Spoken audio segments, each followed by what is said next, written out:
শুনছেন রেডিও ফুর্তি। আর প্রতিদিনের মতো আজকেও ভূত এফএম নিয়ে চলে এসেছি আপনাদের সাথে। আমাদের সমস্ত অভিজ্ঞতা এবং আপনাদের সমস্ত অভিজ্ঞতাগুলো শুনবো এবং শেয়ার করবো। সেজন্য সাথে আছি রাসেল এবং আমাদের সঙ্গে আর কিছুক্ষণের মধ্যে যোগ দেবে ভৌতিস্ট টিম।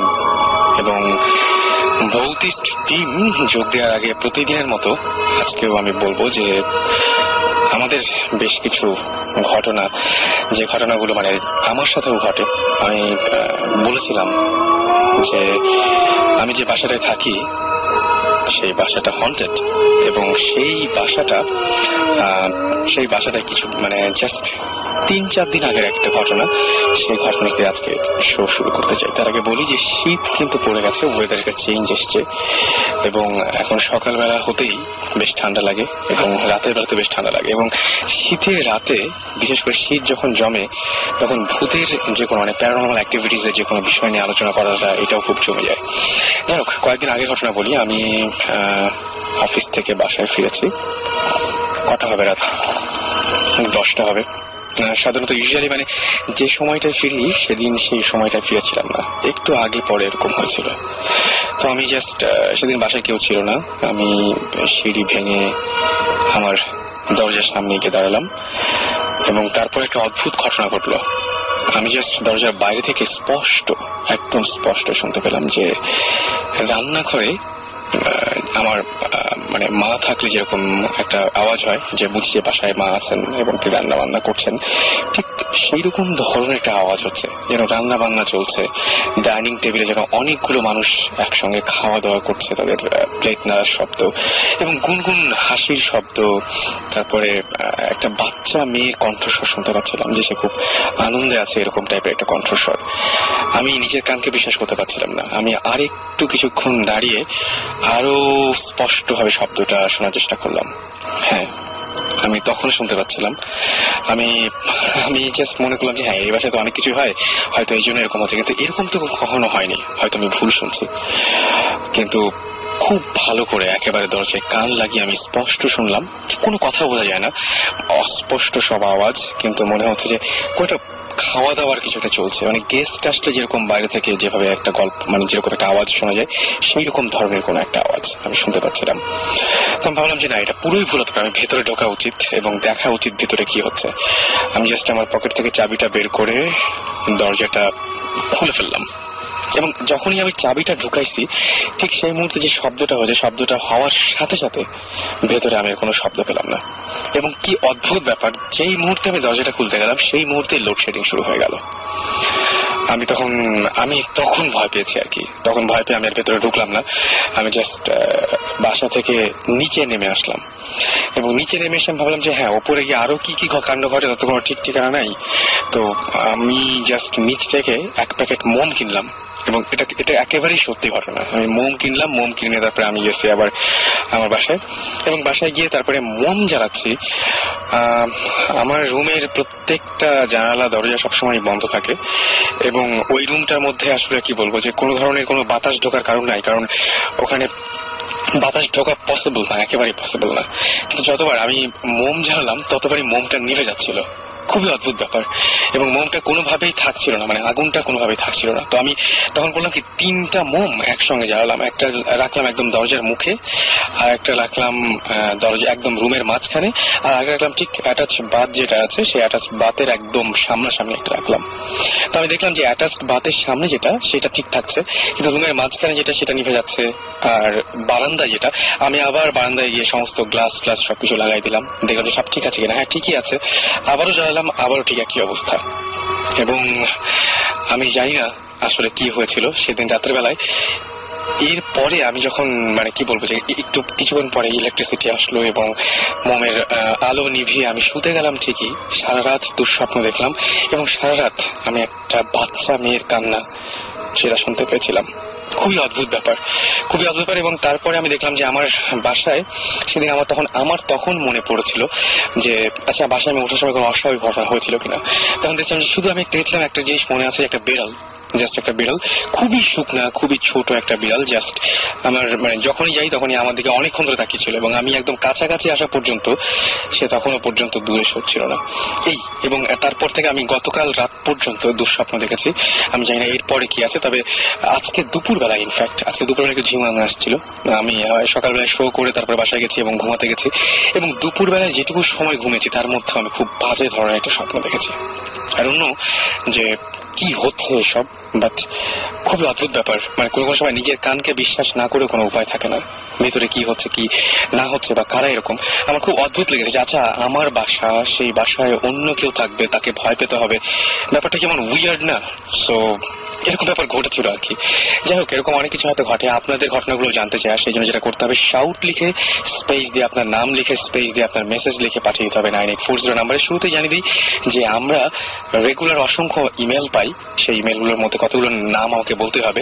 যেমন এভিল রাইডার, তারপরে জিয়ামুল ইসলাম আমাদের ইমেল করেছিলেন, সবুজ আমাদের ইমেল করেছিলেন, রাহাত, এছাড়াও আমাদের ইমেল করেছিলেন FBI ফায়াদ, নাবিল তৌহিদ, তারপরে ক্যাম্ব্রিয়ান বয় অনেক আমাদের ইমেল করেছিলেন। এছাড়াও প্রিন্সেস ইমেল করেছিলেন, প্রিন্সেস ক্লিওপেট্রা।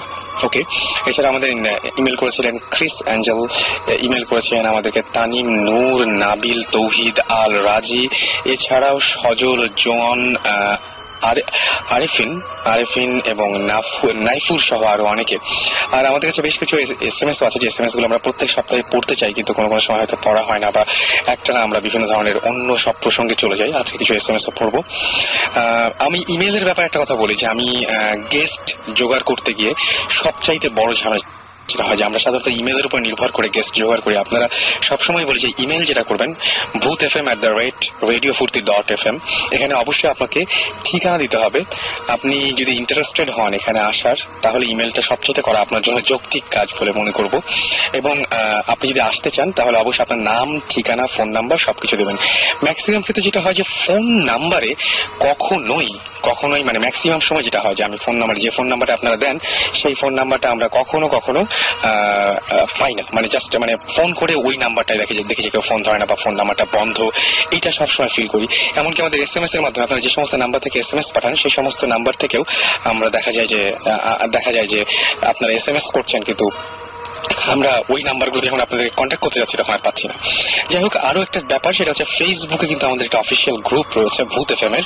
সেই গ্রুপে ইচ্ছা করলে আপনারা জয়েন করতে পারেন এবং সেখানে আপনাদের এক্সপিরিয়েন্স গুলো আপনারা শেয়ার করতে পারেন। ভূত FM নামে অফিসিয়াল গ্রুপ অফ ভূত FM, এখানে আপনারা ইচ্ছা করলে জয়েন করতে পারেন। যাই হোক, কিছু SMS পড়ে ফেলি, এবং SMS গুলো আমাদের পাঠিয়েছেন ইভা খুলনা থেকে, এবং তিনি বলেছেন যে এভরি ফ্রাইডে আমি যখন ভূত FM শুনি আমি কিছু একটা ফিল করি, লাইক অকারণে সাউন্ড হওয়া। আমি এমনি রাত জাগি তখন এত হয় না, অনেক ভয় লাগে। এটা হতে পারে যে হয়তো এটা একটা মানে যেহেতু আপনি শুনছেন এরকম ঘটনা এবং প্যারানর্মাল অ্যাক্টিভিটিস নিয়ে আমরা আলোচনা করছি, এটা মনের ভুল কিনা আই ডোন্ট নো, বাট আমি এই যে সাউন্ড এখন আমি প্রচন্ড ভয় পাই। কারণ আমার বাসায় সেদিনের পরে আমি জাস্ট এমন কিছু সিচুয়েশন ফিল করছি এখন, এবং আমি এমন কিছু, এবং আমার ঘুম বেড়ে গেছে, মারাত্মকভাবে ঘুম বেড়ে গেছে। I don't know Y, but এটা কিন্তু বেড়েছে। সাকিব আমাদের SMS করেছেন ময়মনসিংহ থেকে, এবং তিনি বলেছেন যে I don't know how but sometimes at midnight when I am sleeping, someone কি করে যে একটা হাত মনে হয় যে তাকে কেউ একজন তার গায়ে শরীরে হাত রাখছে। হ্যাঁ, এই ঘটনা কিন্তু আমি অনেকজনের কাছে শুনেছি যে ঘুমানোর পরে মনে হয় যে কেউ মাথায় হাত রাখছে বা গায়ে হাত দিচ্ছে, এরকম ধরনের ফিল হয়। আমাদের প্রকৃতি SMS করেছেন এবং তিনি বলেছেন যে আমি বড় হয়ে ভূত হতে চাই। নো ওয়ে, বড় হয়ে ভূত হওয়া যায় না। ভূত একমাত্র যেটা শুনি যে বইয়ে, সেটা তো না থাক, সেটা আর বলবো না যে ভূত কিভাবে হয়, বাট বড় হয়ে ভূত হওয়া যায় না, দ্যাটস ফর শিওর। এবং ভূত হলে আমার মনে হয় যে পৃথিবীতেও থাকা যায় না, এরকম একটা ব্যাপার হয়ে যায়। বা পৃথিবীতে থাকা যায়, সেটা হচ্ছে মানে কি বলবো, যে আপনি এবং আপনার এই মানব জীবন এবং আপনার এই ভূত জীবন দুটো একসাথে পৃথিবীতে স্টে করতে পারে না। মেঘলা লিখেছেন যে মেঘলা তাপসী দুজন লিখেছেন, ভাইয়া আপনারা কিন্তু অনেক বেশি হাসাহাসি করেন, গম্ভীর ভাবে কথা বললে গল্প আর জমবে। ভাই আমি প্রথমে বলবো যে হ্যাঁ, হাসাহাসি হয়তো করি মাঝে মাঝে, বেশি হয়তো আপনারা যাতে ভয় না পেয়ে যান সেই জন্য হয়তো হাসাহাসি করি, কিন্তু ব্যাপারটা হচ্ছে কি যে এমনিতেই যে ভয় পাচ্ছেন, তারপরে যদি হাসাহাসি একটু না করি তাহলে কেমন হয়? সবচেয়ে বড় কথা যে গল্প বলেছেন আপনি, যে ভূতের গল্প জমে না, আমরা কিন্তু একটা গল্প বলি না, আমরা পুরোপুরি প্যারানর্মাল অ্যাক্টিভিটিস নিয়ে আলোচনা করি, এবং যারা ভিকটিম তাদেরকে আমরা এখানে নিয়ে আসি, তারাই তাদের অভিজ্ঞতাগুলো শেয়ার করি। সুতরাং এগুলো গল্প বলা একেবারেই ভুল হবে, আমরা ঘটনা বলতে পারি।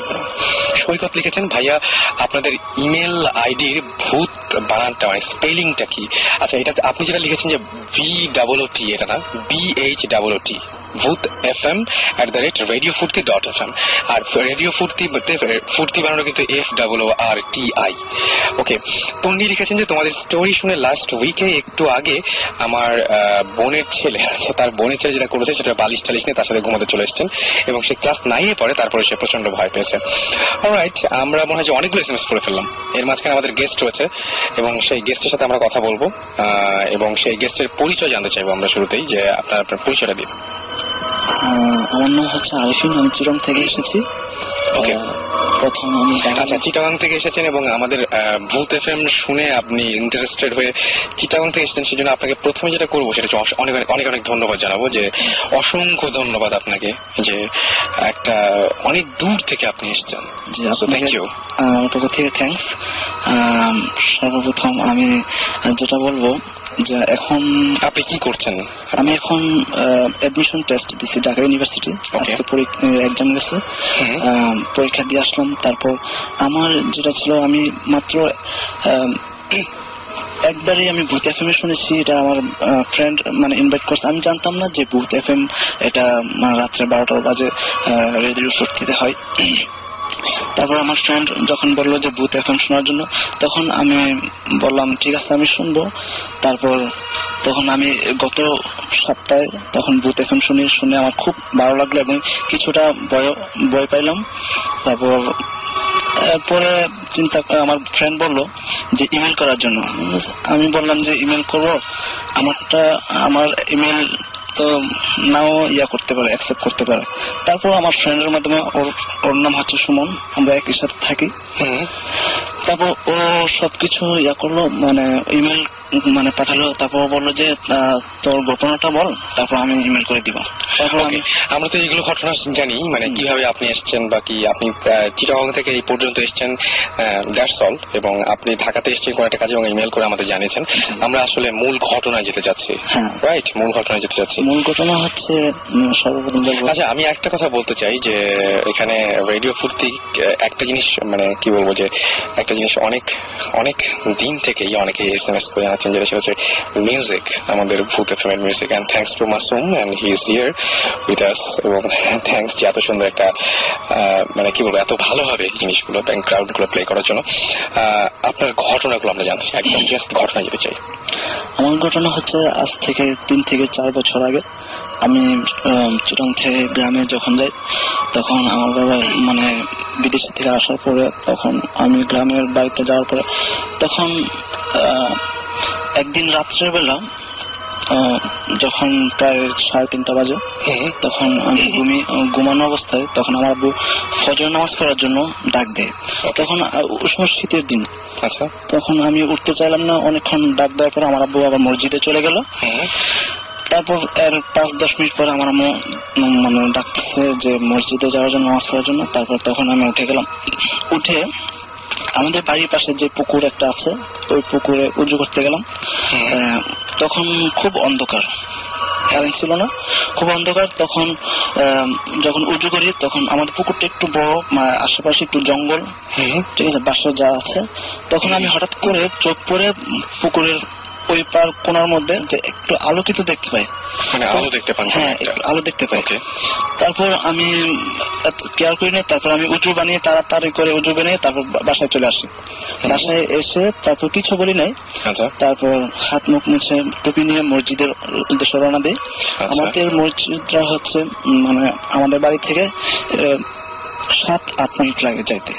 আচ্ছা, যখন যাই তখন মানে আমাদের পুকুর পাড়ের পাশ দিয়ে যেতে হয় আর কি। তখন বললাম তো পুকুর পাড়ের পাশ দিয়ে মানে কিছু জঙ্গল টাইপের, তারপর খাল আছে, খালের নিচে আবার একটু জঙ্গল টাইপের পরে গ্রামে যেরকম যেরকম হয়। তখন হাঁটতে হাঁটতে পুকুরের কোনায় যখন যাই তখন আশেপাশে আম গাছ, তারপর বড়ই গাছ, তারপর বিভিন্ন ধরনের কাঠ গাছ আছে।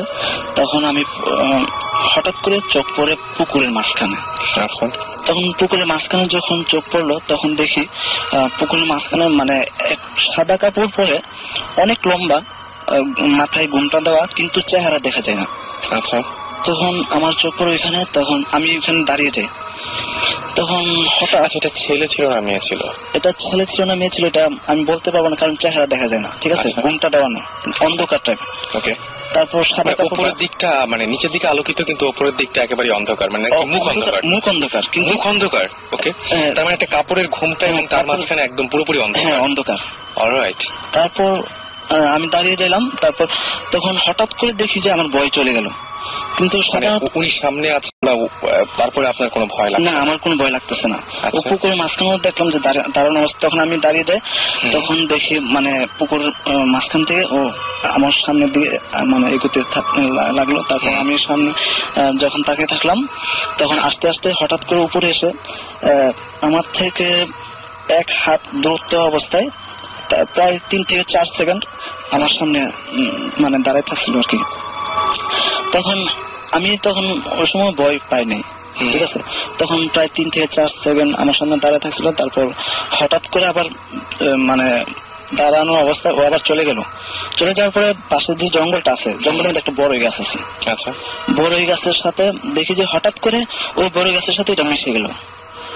হঠাৎ করে মানে ভ্যানিশ হয়ে গেল, একদম ভ্যানিশ হয়ে গেল। ওকে। তখন কিন্তু ও যখন আমার সামনে দিয়ে ছিল তখন কাপড়ের মানে আশেপাশে আলো হয়ে গেছিল আর কি। আচ্ছা, আলো দেখে তারপর বড়ই গাছের সাথে মিশে যাওয়ার পর হঠাৎ করে আমার মনের ভিতরে মানে গভীর ভয় চলে আসলো। মানে উনি যতক্ষণ আপনি সামনে দেখেছেন ওই জিনিসটা, ততক্ষণ পর্যন্ত আপনার কোনো ভয় ছিল না? ভয় ছিল না। যে মুহূর্তে চলে গেছে হঠাৎ করে আমার ভিতরে ভয় চলে আসলো।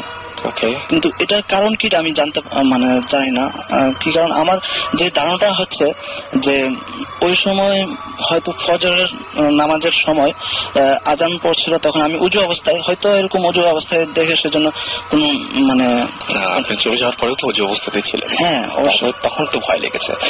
এটা হয়তো কারণ না, কিন্তু মানে তখন হয়তো আপনি অতিরিক্ত ভয় পেয়েছিলেন এবং আপনার সেন্স গুলো কাজ করছিল না আসলে।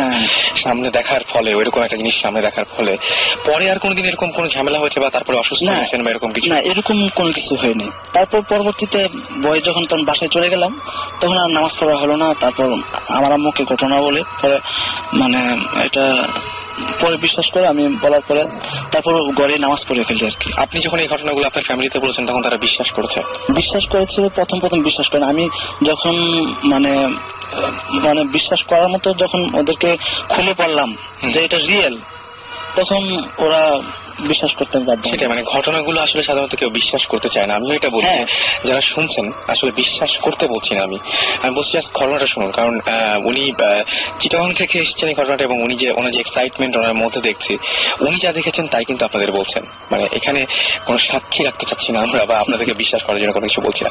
আপনার ফ্যামিলিতে এরকম কোনো ঘটনা কি আগে বা পরে কোনোদিন ঘটেছিল? হ্যাঁ, আমার ফ্যামিলিতে একটা ঘটনা ঘটেছিল, আমার আম্মুর ক্ষেত্রে বলবো। আচ্ছা। যখন আমার আম্মু যখন বড় হই তখন আমার আম্মুর মুখ থেকে শুনি। আচ্ছা। যখন ছোট অবস্থায় আমার বয়স তখন 1 থেকে 1.5 বছর। আচ্ছা। তখন অনেকদিন আগে না? এটা কতদিন আগে হবে? তাও হবে 1989-90 দিকে। ওকে। এটা তখন আমি যখন ছোট 1 থেকে 1.5 বছর, তখন আমি আমার বাসায় ছিল, আমার আম্মু ছিল, আমার আব্বু ছিল আর আমার দাদু ছিল। আচ্ছা। তখন আমার আব্বু বাড়িতেই থাকতো। তখন আমাদের মানে বাড়ি থেকে প্রায় 3 থেকে 4 কিলো দূরে একটা গাং ছিল আর কি। আচ্ছা। গাঙের ওই পার একটা খাঁটি ছিল যেখানে আমাদের মাছ প্রতি বছর মাছ ধরা হতো। আচ্ছা। ওই মাছ মানে রাত্রেবেলা পাহারা দেওয়া হতো আর কি। মানে আমার পাহারা দিত, কারণ পাহারা না দিলে হয় কি মানে মাছ চুরি হয়ে যায়। আচ্ছা। প্রতি রাত্রে ঠিক 9টার দিকে খাওয়া দাওয়া করে তারপর চলে যেত। আচ্ছা। ওইখানে আমার আব্বু মানে রাত কাটাতো। ওইখানে একটা ছোট ঘর করেছিল মানে থাকার জন্য।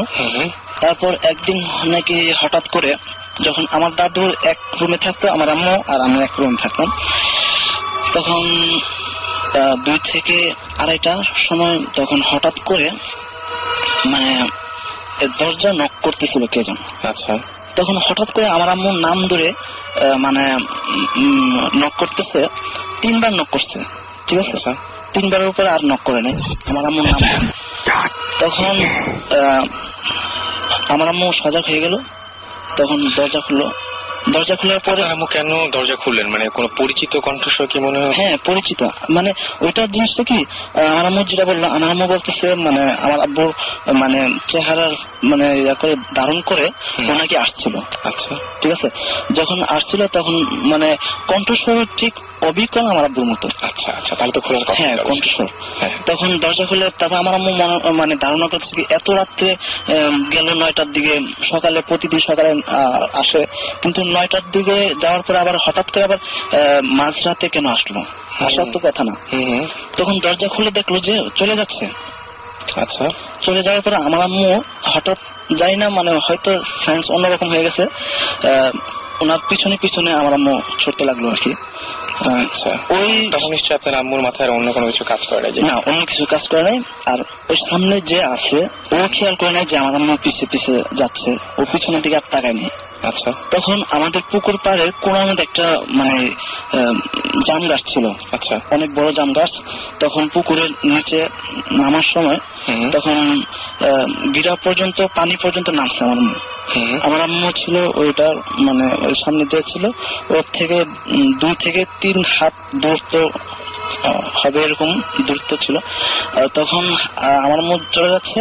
হঠাৎ করে নাকি আমি যখন সাধারণত 1 থেকে 1.5 বছর মানে যে বাচ্চা তারা সহজে খাট থেকে কিন্তু নামতে পারে না, ঠিক আছে? কিন্তু আমার আম্মু থেকে যা শুনলাম যে তখন আমি কিভাবে খাট থেকে নামলাম, কিভাবে পড়লাম আর কিভাবে সজাগ হলাম আমি মানে নিজেও বলতে পারি না। তখন হঠাৎ করে দরজার সামনে এসে মানে অনর্গল মানে চিৎকার করতে লাগলাম আর কি। আচ্ছা, চিৎকার করতে লাগলাম। হঠাৎ করে আমার আম্মু মানে আমার কান্নার স্বর শুনতে পেল। তখন নাকি হঠাৎ করে পিছন দিকে দেখে যে দরজার সামনে দাঁড়িয়ে আমি কান্না করতেছি প্রচন্ড। তখন আমার আম্মু ওই জায়গা থেকে দৌড়ে চলে আসে। আচ্ছা, তখন আর পিছন দিকে ফিরে নেই। ঠিক আছে।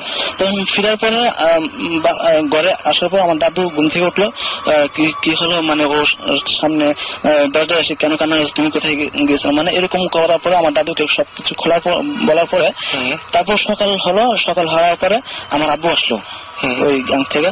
তারপর আমার আব্বুকে কোয়েশ্চেন করা হলো যে আপনি কি রাত্রেবেলা আসছেন 2টা থেকে 2:30টার দিকে? তো না, তো আমি তো রাতের বেলা আসিনি, আমি তো রাতে ওইখানে মানে থাকছিলাম। আচ্ছা, তার মানে একদম পুরো ব্যাপারটাই অন্যরকম কিছু একটা ছিল। হ্যাঁ, অন্যরকম। আপনার আব্বু যদি ওখানে থাকেন, মাছের ওই জায়গায় থাকেন, তাহলে এইখানে যিনি এসেছিলেন তিনি কে? এটা আমার কোয়েশ্চেন। যে এটা যেটা ধারণা করছি যে অনেক ক্ষেত্রে জিন যেগুলো বলা হয় এগুলো অনেক ধরনের রূপ ধারণ করতে পারে, এসে মানুষের ক্ষতি করতে পারে। সবসময় যে ক্ষতি করে তাও না, হ্যাঁ, অনেক সময় মঙ্গলও করে আছে, কিন্তু মাঝে মাঝে দেখি যে মানে ক্ষতি তো বেশি। আমরা একটা ব্রেকে যাব এবং তার আগে আমরা জানিয়ে দিই যে আজকে কারা কারা আমাদেরকে এখনো পর্যন্ত SMS করেছেন, অসংখ্য মানুষ। তারপরে আমরা SMS করার নিয়মটা বলি, শাউট লিখে SHOUT শাউট লিখে স্পেস দিয়ে আপনার নাম লিখে স্পেস দিয়ে আপনার মেসেজ লিখে পাঠিয়ে দিতে পারেন 9840 নাম্বার। ভাই, আপনাকে অসংখ্য ধন্যবাদ। আপনি চিটাগং থেকে এতদূর কষ্ট করে এই ঢাকায় এসে আমাদেরকে এসেছেন এবং সেই খবরটা জানিয়েছেন এবং স্টুডিওতে কষ্ট করে এসে আমাদের সাথে শেয়ার করলেন আপনার অভিজ্ঞতা। থ্যাংকস এবং আশা করছি সবসময় এখন থেকে ভূত FM এর সাথে থাকবেন, রেডিও 40 সাথে থাকবেন, রাইট? ওকে। আমাকে SMS করেছেন চন্দন, SMS করেছেন সজীব, ফয়সাল, রনি, SMS করেছেন অরিত্র, SMS করেছেন রাজশাহীর মাইয়া, SMS করেছেন ভূম। ওকে, আমাকে SMS করেছেন এছাড়াও আজম, SMS করেছেন সুমাইয়া, আয়ান, ফারাহ, SMS করেছেন আম্মি, আম্মি ভূত, আচ্ছা SMS করেছেন উদয়, SMS করেছেন তুষণ, অভিক, SMS করেছেন আমাকে শাহানি, তাজিন সহ আরো অনেকে। সো স্টে টিউন রেডিও ফুর্তি অ্যান্ড SMS পাঠাতে থাকুন আর আপনাদের অনুভূতিগুলো শেয়ার করতে থাকুন। আপনি দেখছেন যে আপনাদের গত সপ্তাহে SMS গুলো আমরা অনেক সযত্নে রেখে দিয়েছি, আর এই মুহূর্তে আমরা একটা গান শুনে আসবো। ইন দ্য মিন টাইম যে গানটা যে আপনাদের SMS এর জন্য এক্সপেক্ট করবো, আর এখন যে গানটা প্লে করবো সেটা হচ্ছে ডিওর গান lock up the world, right? Lock up the world, চল শুনে আসি।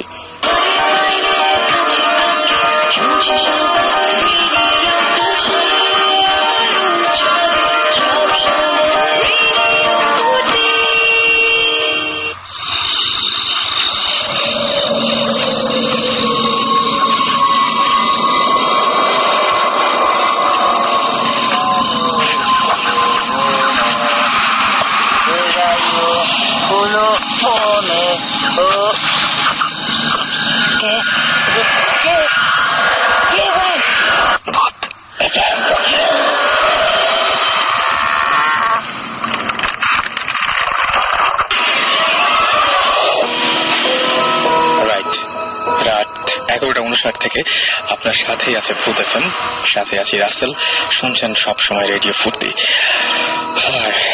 এই মুহূর্তে আমার সাথে ভৌত স্ট্রিমও রয়েছে এবং সেখানে রয়েছেন সুমন ভাই এবং জিবরান ভাই। তবে তার আগে আমরা কথা বলতে চাই ঝিলিকের সাথে, একটু ঝিলিকের সাথে কথা বলবো এবং সে আমাদের সাথে এখন টেলিফোনে রয়েছে। হ্যালো ঝিলিক, ঝিলিক শুনতে পাচ্ছেন? ওকে ঝিলিক, কেমন আছেন? হ্যাঁ আমি ভালো আছি। আচ্ছা ঝিলিক, আপনার সাথে আমরা আজকে ঝিলিকের, আসলে আমি সবাইকে একটু জানিয়ে দিই যে আজকে ঝিলিকের আমাদের এইখানে আসার কথা ছিল, ইনফ্যাক্ট আমাদের এই শোতে তার জয়েন করার কথা ছিল, কিন্তু সে আসতে পারেনি বলে তার সাথে আমরা টেলিফোনে যোগাযোগ করেছি। তো ঝিলিক, আমরা বেশি কথা না বাড়িয়ে সরাসরি ঘটনায় চলে যাই। আসলে আমি এই ফ্ল্যাটে মানে যে ফ্ল্যাটে বলতে যাচ্ছি, আচ্ছা একটু মাউথপিসটা একটু কাছে নিয়ে কথা বলা যাবে, কারণ আপনার ভয়েস আমরা খুব আস্তে শুনতে পাচ্ছি। আচ্ছা এখন? হ্যাঁ এখন ঠিক আছে। হ্যাঁ, আমি যে ফ্ল্যাটের কথা বলতে যাচ্ছি ওখানে আমি মুভ করেছিলাম 2000 সালে। তো ওখানে যে কারণে যাওয়া হয়েছিল কোনো ভালো রিজন ছিল না, তাই আর কি যাওয়ার পর সবাই খুব মন খারাপ ছিল। তখন যেহেতু আমার বাবা নারায়ণগঞ্জে ছিল, তাই আমরা অনেক কাজিনরা মিলে, আমার আম্মু, আমি, আমার আপন বড় বোন আর কয়েকটা কাজিন মিলে আর কি ফ্ল্যাটে থাকতাম। তো যাওয়ার পর যেটা হয় যে প্রথম দিন রাত্রে একটা ঘটনা বলি যেটা আমার সাথে হয়েছিল। ওই দিন এমনি নতুন কোনো জায়গা গেলে আমরা তেমন একটা ভালো করে ঘুম আসে না, স্বাভাবিক, খুবই স্বাভাবিক। তো আমি ঘুমার চেষ্টা করতেছিলাম, সবাই প্রায় ঘুমিয়ে যাচ্ছিল, আমি আমার বোন জেগেছিলাম। তো হঠাৎ করে কেমন জানি আওয়াজ শুনতে পেলাম যে পাশের, হ্যালো হ্যাঁ আমি শুনতে পাচ্ছি, বলেন। কেমন জানি আওয়াজ শুনতে পেলাম যে পাশের রুম থেকে অতিরিক্ত মাত্রায় আওয়াজ আসতেছে। তোমার বড় বোন বললো যে কোন রকম কোনো ব্যাপার না, মনে হয় উপরের ফ্ল্যাট থেকে আসতেছে। আমি বললাম যে না দিদিমণি, মনে হয় পাশের রুম থেকে আসতেছে। তারপর কোনো মতে আমাকে বুঝায় ঘুম পাইলো। তারপর একটা ঘটনা বলি যে আস্তে আস্তে দেখা যাচ্ছিল যে আমার আম্মুর মানে পুরা মানে বিহেভিয়ার চেঞ্জ হয়েছিল, ব্যবহার পুরা নতুন বাসায় ওঠার পর থেকে বিহেভিয়ার চেঞ্জ হয়ে যাচ্ছে। হ্যাঁ, কেমন জানি করতে সবার সাথে খুব খারাপ বিহেভ করে, ছোটখাটো কথায় খুব রেগে যায়। তো তারপর কি যেটা দেখা যাচ্ছিল যে আম্মু কারোর সাথে কথা বলে না, খায় না, দেয় না, খুব কষ্ট করে খাওয়াটা হয়, খুব ছোট ছোট কথায় রাগ হয়ে যায়। তো আব্বু আর কি আম্মুকে জিজ্ঞেস করলো যে আচ্ছা শশী তুমি এরকম কেন করতেছো? তখন আম্মু বললো যে আমার তো অনেক বন্ধু আছে। বলে তোমার কি বন্ধু? বলে যে আমার বিশাল একটা বন্ধু আছে না। তো ওটা শুনে সবাই মানে হতবাক হয়ে যায়, মনে করে যে মানে ডিপ্রেশনে মনে হয় সব বলতেছে। কিন্তু আসলে ওখানে অন্যরকম ঘটনা ছিল। তো একসময় কিভাবে জানলেন যে ওখানে অন্যরকম ঘটনা ছিল? আম্মুর তার 2-3 মাস পরে আম্মুর পুরা ডান সাইড প্যারালাইজ হয়ে যায়। ওই বাসা ওঠার পরে? হ্যাঁ, বাসা ওঠার পরে প্যারালাইজ হয়ে যায়। তো অনেক ডাক্তার দেখানো হয়, কিন্তু ডাক্তাররা কোনো ভুলই খুঁজে পাচ্ছে না তার শরীরের মধ্যে, যে কারণে প্যারালাইজ হতে পারে। তো তারপর ডাক্তাররা তাকে সাথে একটা ভিটামিনের ওষুধ দিল, আর একটা 3 মিলিগ্রাম মনে হয় একটা ঘুম ওষুধ দিল। আচ্ছা। তো ওটা দেওয়ার পর কি মানে আব্বু বললো যে তোমার আম্মুর তো মানে রাত্রেবেলা চেহারা অন্যরকম হয়ে যায়। আমরা সবাই হাসতেছি বলি যে আব্বু তুমি কি বলতেছো। তারপরে আর কি একদিন একটা ঘটনা শুনতে পেলাম আব্বুর কাছ থেকে যে তোমার আম্মু মানে রাত্রেবেলা কি করে ঘুমায় না, ঘুমের থেকে উঠে সে মানে রাত্রেবেলা বাথরুমে যায়। বাথরুমে গেলে বাথরুমে গিয়ে কার সাথে জানি এত কথা বলে, মানে সব আগের কথা বলে। আর তারপর আম্মু মানে বেরোয় না আর আম্মু যখন বাথরুম থেকে বেরোয় তখন আম্মুর গায়ের মধ্যে খুব খামচির দাগ দেখা যাচ্ছিল। এগুলো আর কি হ্যাঁ মানুষের হাতে হইতে পারে না, যেগুলো আর কি এনিমেলের কিছু একটা। আচ্ছা। তারপর আরেকটা ঘটনা হয় আমার একটা কাজিনের সাথে। সেটা হলো ও আমি স্কুলে যাওয়ার জন্য রেডি হচ্ছিলাম আর ও তার মানে বাইরে থেকে আসছে মাত্র বাসায়। তো আসার পর খুব ভালো হাসাহাসি সকালে কথা বলতেছে। ও হচ্ছে ঝিলিক তুমি একটু পরে রেডি হও, আমি বাথরুমে যাবো। আমি বললাম ঠিক আছে। তো বাথরুমে গেছে, আধা ঘন্টা হয়ে যাচ্ছে, আমি মেয়েকে লেটেছি বেরো কিন্তু কোনো সাহায্য নাই। তারপর আমি আব্বুকে গিয়ে বললাম যে আব্বু অনেকক্ষণ ধরে আব্বু বাথরুমে গেছে, বেরোচ্ছে না। তো আব্বু ধাক্কাতেছে বাথরুমের দরজা, কিন্তু কেউ দরজা খুলে না। তো আর কি আব্বুকে বাধ্যগত মানে আরো কয়েকজন গার্ড ডাকিয়ে এনে তারপর দরজাটা ভাঙতে হলো। ভাঙার পর দেখলো যে আমার ওই আব্বুর হাত পা বাঁধা, মুখ বাঁধা, তার মানে সালোয়ার কামিজের কাপড় দিয়ে যেটা নিয়ে গেছিল। উনি একাই ঢুকেছিলেন? হ্যাঁ উনি একাই। আর ওই বাথরুমের যে জানলা ছিল যেটা এতটা ছোট যে একটা মানে ছোট একটা পাখি ঢুকতে পারবে, অন্য কেউ ঢুকতে পারবে না। হ্যাঁ তো আর তার গায়ের মধ্যে অনেক অসংখ্য আঁচড়ের দাগ, মানে খুবই খারাপ অবস্থা। তো রুমে আনার পর আপুকে যখন মানে আপুর জ্ঞান ফেরানো হলো তখন আর কি আপু বলতেছে যে আমি যখন গোসল করতে ঢুকছি তখন জানলায় দেখছি একটা কালো রঙের বিড়াল বসে আছে। মামা তারপরে আমার কোনো কিছু মনে নেই।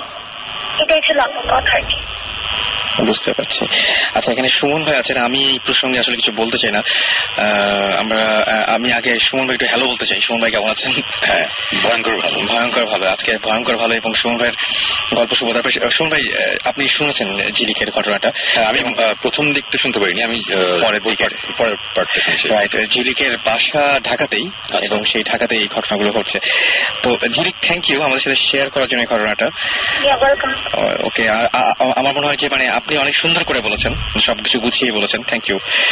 ওকে সো আমরা ঝিলিকের সাথে তখন কথা বলছিলাম অ্যান্ড ঝিলিক আমাদেরকে যে ঘটনাটা জানালো সেই ঘটনাটা খুবই অদ্ভুত টাইপের এবং সেও আমাদেরকে ইমেলই করেছিল। আজকে তার এখানে থাকার কথা ছিল, থাকলে হয়তো আরো অনেক কথা বলা যেত ঝিলিকের সাথে। আজকে আমরা তার আগে একটা কথা বলি, সেটা হচ্ছে আপনারা যদি আমাদের সাথে শেয়ার করতে চান ঠিক সেম ওয়েতে আপনারা শেয়ার করতে পারেন। শাউট লিখে স্পেস দিয়ে আপনার নাম লিখে স্পেস দিয়ে আপনার মেসেজ লিখে পাঠিয়ে দিন 9840 নাম্বারে। আর আপনার নাম ঠিকানা এবং ইমেল নাম্বার সহ, নাম ঠিকানা এবং টেলিফোন নাম্বার সহ ইমেল করতে পারেন আমাদের vootfm@radiofurti.fm এই অ্যাড্রেসে। অ্যান্ড আমরা মনে হয় যে এখন যেটা আর কিছু না করে সরাসরি সুমন ভাইয়ের কাছে চলে যাই। এবং সুমন ভাইয়ের আজকে তো মানে কি বলবো যে ভরপুর গল্প আছে, ঘটনা আছে, একটা ভরপুর ঘটনা। ঠিক না অ্যাকচুয়ালি না, এই আজকে অ্যাকচুয়ালি আমরা এই ভূত এফএম শুরু হওয়ার আগেই কিছুক্ষণ আগে আলাপ করছিলাম আমরা সবাই একসাথে যে আমরা যে ভয় পাই এবং ভয় পাওয়ার পর কোন একটা জিনিস আমরা দেখলাম বা এক্সপিরিয়েন্স করলাম বা শুনলাম একটা আওয়াজ বা কিছু, অনেক সময় আমরা এরকম ভয় পাই। কেউ এটা মনে করে যে ভূত, কেউ স্পিরিট বলে, কেউ বলে জিন, এই টাইপের। তো মানে ভয় তো আমাদের অ্যাকচুয়ালি হিউম্যান নেচার, আমাদের মধ্যেই আছে জিনিসটা, ভয় পাওয়ার অবশ্যই। সো এক একজন জিনিসটা এক এক ভাবে নেয়। বাট আমি আজকে ওই একটা ঘটনা বলবো যেটার মানে ভয় নেই আর কি। মানে আমি একবার প্রচন্ড রকম ভয় পেয়েছিলাম। আচ্ছা অ্যাকচুয়ালি অনেক জায়গায় তো যাওয়া হয়, অনেক ধরনের এক্সপিরিয়েন্স হয়। রাসেল তো ভালো করে জানো যে ভয় একটু কম পাই। হ্যাঁ সবসময়। এবং মানে যেটা হচ্ছে যে আমি শুনুন ভাই, আমি হচ্ছে ঘটনা বলছিলাম এবং আমি যখন আমার বাসাতে আমি কয়েকদিন একটা সাউন্ড শুনতে পাই এবং আমি উঠে ওই সাউন্ড পর্যন্ত গিয়েছিলাম আপনার কথা শুনে, যে আপনি যখন দেখেন যে এরকম একটা সাউন্ড হচ্ছে তখন তার কাছাকাছি চলে যান। তো সুমন ভাই এতটা সাহসী, আমি সাহস দেখাতে গিয়ে অবশ্য ফলটা ভালো হয়নি, এখনো পর্যন্ত খুব বাজে অবস্থায় আছি। আসলে এটা অভ্যাস হয়ে যাবে। না মানে আমি একসময় ছোটবেলায় অনেক ভীতু ছিলাম। আচ্ছা, বাট ভীতু থাকার পরে মানে একটা ব্যাপার কিন্তু থাকে, আমি দেখেছি যে যারা এইসব ভূত জিনটিন এগুলো বিশ্বাস করে বা যারা এগুলোতে ভয় বেশি পায় তারা ভূতের গল্প বেশি শুনতে চায়, ইন্টারেস্ট বেশি থাকে, জানতে চায় বেশি। সো এটা অ্যাকচুয়ালি ঘুরে ফিরে একটা ওই এন্টারটেনমেন্টের মতনই ব্যাপার। কয়েকদিন আগে আমাকে একজন বলছিল যে হ্যাঁ এই ভূত স্টেটে কি বা ভূত এফএম এটা কি, এখানে যে এত কিছু গল্প হয় এগুলো তো সত্যি না, এগুলো তো চাপা। আমার কথা ছিল যে ওগুলা সত্যি নাকি মিথ্যা অ্যাকচুয়ালি ওগুলো নিয়ে চিন্তা করে শোনার বা দেখার কোনো দরকার নেই। আমরা স্টিফেন কিং এর বই পড়ি কেন, মানে আমরা ভয়ের গল্প পড়ি কেন, সেটাই আমরা এন্টারটেইন হতে চাই, রাইট? একদম। কেউ হয়তো ভয় পেতে চায়, কেউ মজা পেতে চায়, এই কারণেই পড়ে। বাট কারো তো স্টিফেন কিং তো কখনো বলে নাই যেগুলো বিশ্বাস করো। আমরা বলছি এগুলো বিশ্বাস করার দরকার নেই, এগুলো শুনে যদি আপনারা মজা পান বা এন্টারটেইন হন সেটাই হচ্ছে ব্যাপার। একদম। সো এই হ্যাঁ, এখন আমি একটা ঘটনা বলি, এটা কয়েকদিন আগের কথা। মানে রাতের বেলা আমি তো ঘুমাই অ্যাকচুয়ালি সকালের দিকে।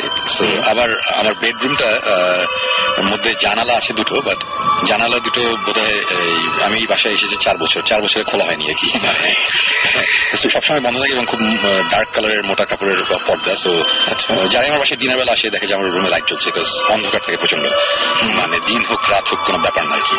সো আমি ঘুমাতে গিয়েছিলাম সকাল 8:30টার দিকে মোস্ট প্রবাবলি। তো শুতে গেছি এবং রুম পুরোপুরি অন্ধকার। তাই করে আমি শুতে চলে গেছি, আমি শুয়ে পড়েছি। তারও বেশ কিছুক্ষণ পর মানে ঘুম আর তন্দ্রার মাঝামাঝি একটা অবস্থা, মানে পুরোপুরি ঘুমায়ও নাই আবার জেগে গেছে এরকম একটা অবস্থা।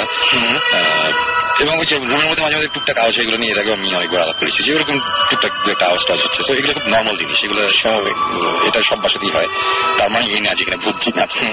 সো এরকম একটা অবস্থাতে হঠাৎ করে একটা আমার মাথার পেছনের দিকে একটা পার্টিশন আছে অ্যালুমিনিয়ামের, ওই ভিতরে ডিভিডি বইয়ের লাইব্রেরি। সো গ্লাসের পার্টিশন। তো হঠাৎ করে মনে হয় গ্লাসে একটা টক করে একটা আওয়াজ হলো, কেউ গ্লাসে টোকা দিয়েছে এই টাইপের একটা আওয়াজ। তো শুনে আমি হঠাৎ করে একটু চমকে উঠলাম যে কি ব্যাপার, আওয়াজ কি ব্যাপার। আমি ঘুরলাম, আমি আবার ঘুমানোর সময় আমি চাদর পুরো মাথার উপর দিয়ে ঘুমিয়েছি, মানে কিছুই দেখা যায় না, জাস্ট একটু নিঃশ্বাস নেওয়ার জন্য একটু ফাঁকা থাকবে, ওদিক দিয়ে জাস্ট নিঃশ্বাসটা নিবো আর কি, বাতাসটার জন্য। তো আমি চাদরটা সরিয়ে আমি জাস্ট উল্টা দিকে ঘুরলাম, ঘুরে দেখলাম যে আছে না কিছু না আছে। আমি আবার ঘুমিয়ে পড়তে গেলাম। তো আমি আবার মুখের মধ্যে চাদর দিতে গিয়ে আমি রিয়েলাইজ করলাম যে আমার চাদরের ফাঁক দিয়ে যে জায়গাটা ফাঁকা আছে ওদিক দিয়ে আমি দেখলাম যে আমার বিছানার পাশে হচ্ছে কম্পিউটার টেবিলের পাশে যেই চেয়ারের ঠিক পেছনে এই অন্ধকারের মধ্যে দেখা যাচ্ছে একটা সাদা একটা শেপ। আমি খুব ভালো করে তাকিয়ে বুঝলাম যে এটা একটা ফাঁসির দড়ি ঝুলছে, এবং এটা দেখার সাথে সাথে আমি খুব চমকে উঠেছি স্বাভাবিক। একটা ফাঁসির দড়ি টাইপের একটা জিনিস আমার কোথেকে আসবে। আমার রুমে আমি সবসময় দরজা লক করে ঘুমাই এবং আমি কিছুক্ষণ আগে শুতে গেছি, এভরিথিং ওয়াজ ফাইন। সো এটা দেখে আমি ফার্স্টে খুব চমকে যাই। তারপরেই আমি চিন্তা করি যে না, ব্যাপারটা হচ্ছে কিছুই না, এই ওই মাঝে মধ্যে চোখ বন্ধ করে থাকলে চোখ খোলার পরে অন্ধকারের মধ্যে আলো অনেক আধারে রাখা। তখন তো সকাল খুবই হালকা আলো, মানে খুবই হালকা, মানে কিছু মানে শেপ গুলো বোঝা যাচ্ছে রুমের মধ্যে। সো আমি আবার চোখটা বন্ধ করলাম, বন্ধ করে আবার তাকালাম দেখার জন্য, চেক করার জন্য। দেখলাম যে এখনো ইটস স্টিল দেয়ার। সো তখন আমি আবার একটু ভজ খেলাম যে কি ব্যাপার, এটা এখন তো চলে যাওয়ার কথা, যে চোখের প্রবলেম। সো আমি আবার চোখটা বন্ধ করে কিছুক্ষণ শুয়ে আছি, আমি আবার কতক্ষণ পর আবার তাকালাম, তাকিয়ে দেখলাম এখনো ওখানে আছে। সো তখন আমার টেনশন হওয়া শুরু করলো, যে তখন আমি ভয় পাওয়া শুরু করলাম। এবং একটা সময় ভয় বাড়তে বাড়তে এরকম একটা পর্যায়ে চলে গেল, আমি যে আজকে বলছিলাম একটু আগে যে আমরা আড্ডা দেওয়ার সময় যে লাইফে অনেক জায়গায় গিয়েছি, অনেক ধরনের এক্সপিরিয়েন্স হয়েছে এই ভৌতিক করতে গিয়ে বা ভৌতিকটার আগে অনেক সময় মাঝে মধ্যেই ভয়টাই পেয়েছি, কিন্তু ভয়ের ডেফিনেশন যে এরকম হতে পারে এটা আমার জানা ছিল না। অসম্ভব রকম একটা ভয় আমার পুরা মনে হলো যে ঘাড়ের উপর চেপে বসছে, মানে অন্যরকম একটা অবস্থা, মানে পুরা গা মনে হয় যে জ্বলছে, মানে গরম হয়ে গেছে এই টাইপের প্রচন্ড ভয় লাগছিল। আমি বারবার চিন্তা করছি যে আমি চোখের সামনে যে জিনিসটা দেখছি এই সাইনটাই তো ভালো না, মানে সামনে একটা ফাঁসির দড়ি সেটাই। বিকজ এর আগে এরকম হয়েছে যে এই ভৌতিক ইনভেস্টিগেশনে গিয়ে এরকম হয়েছে যে রুমের মধ্যে বসে আছি, টেবিলের উপর একটা গ্লাস রাখা, চায়ের কাপ টাপ এইসব জিনিসপত্র রাখা, গ্লাস পড়ে গেছে অটোমেটিক, মানে কোনো কারণ নাই আর কি। একটা গ্লাস তো এটার মধ্যে যে বাতাসে পড়ে যাবে, এইগুলো আমরা দেখেছি, এগুলো দেখে কখনো ভয় লাগে নাই। আচ্ছা ঠিক আছে, গ্লাস মানে আমি যদি এখন বলি যে হ্যাঁ ঠিক আছে আমি জিন বিশ্বাস করি, জিন এই কাজটা করেছে, তো তখন আমার এক্সপ্লেনেশন হচ্ছে একটা জিন এসে একটা গ্লাস ফেলে দিচ্ছে, এটা যদি একটা মানুষ ফেলতো আমি বলতাম যে আচ্ছা গ্লাসটা ভেঙে গেছে বেচারা। এটা এখানে তো ভয়ের কিছু নাই, তুমি তো গ্লাসই ফেলেছো, বেশি তার কিছু করো নাই, সেখানে ভয় পাবো কেন? তো এইভাবে সবসময় চিন্তা করি। বাট কেউ একজন ফাঁসির দড়ি ঝুলে সামনে যদি দাঁড়ায় থাকে, এটা কিন্তু একটা ভয়ের একটা ব্যাপার। তখন আমি চিন্তা করতেছি যে আচ্ছা ঠিক আছে, ধরে নিচ্ছি যে আমার সামনে এখন যেটা আছে এটা ভালো কিছু না, একটা খারাপ একটা জিন বা ব্যাড স্পিরিট বা যেটাই বলি, মানে ইভিল একটা কিছু, এবং আমার সামনে এবং যে কোনো কিছু একটা বোঝাতে চাচ্ছে। সে একটা ফাঁসির একটা দড়ির ফাঁসের মতো এটা করে মানে সামনে দাঁড়ানো। সো জিনিসটা আমার কাছে তখন খুব ভয়ঙ্কর কথা। হ্যাঁ, বিকজ অ্যাকচুয়ালি এই সিনটা দেখতে ভালো লাগে না। নর্থের যে আমি একটা খোলা একটা বাসার মধ্যে আছি, মানুষজন আসতে যাচ্ছে, আমি শুয়েছিলাম, দুপুরবেলা হঠাৎ করে দেখলাম একটা কেউ আছে, কেউ ঝুলিয়ে দিয়ে গেছে বা কেউ ফাইজলামি করতেছে। ব্যাপারটা তো ওইটা না, ব্যাপারটা অনেক সিরিয়াস। একদম আমি এর আগে একবার বলেছি আমার বাসায় আমি একা থাকি, কোনো মানুষ নেই, একটা কাজের ছেলে থাকে, সে সার্ভেন্ট কোয়ার্টারে ঘুমায়, পুরো বাসায় আমি একা, রুম লক, মানে কারো আসার কোনো ওয়ে নাই। সো ভয়টা তখন বাড়তে থাকলো এবং বাড়তে বাড়তে একটা সময় মানে এরকম একটা পর্যায়ে আমি যেটা মানে আমি কিন্তু অ্যাকচুয়ালি ঘটনার চেয়ে আমি ভয়ের দিকটাই আমি বেশি প্রেশার দিচ্ছি। না ঠিক আছে, ভয়টা যে কি ভয়ঙ্কর ব্যাপার এটা আমি কয়েকদিন আগে টের পেলাম আর কি, রাইট?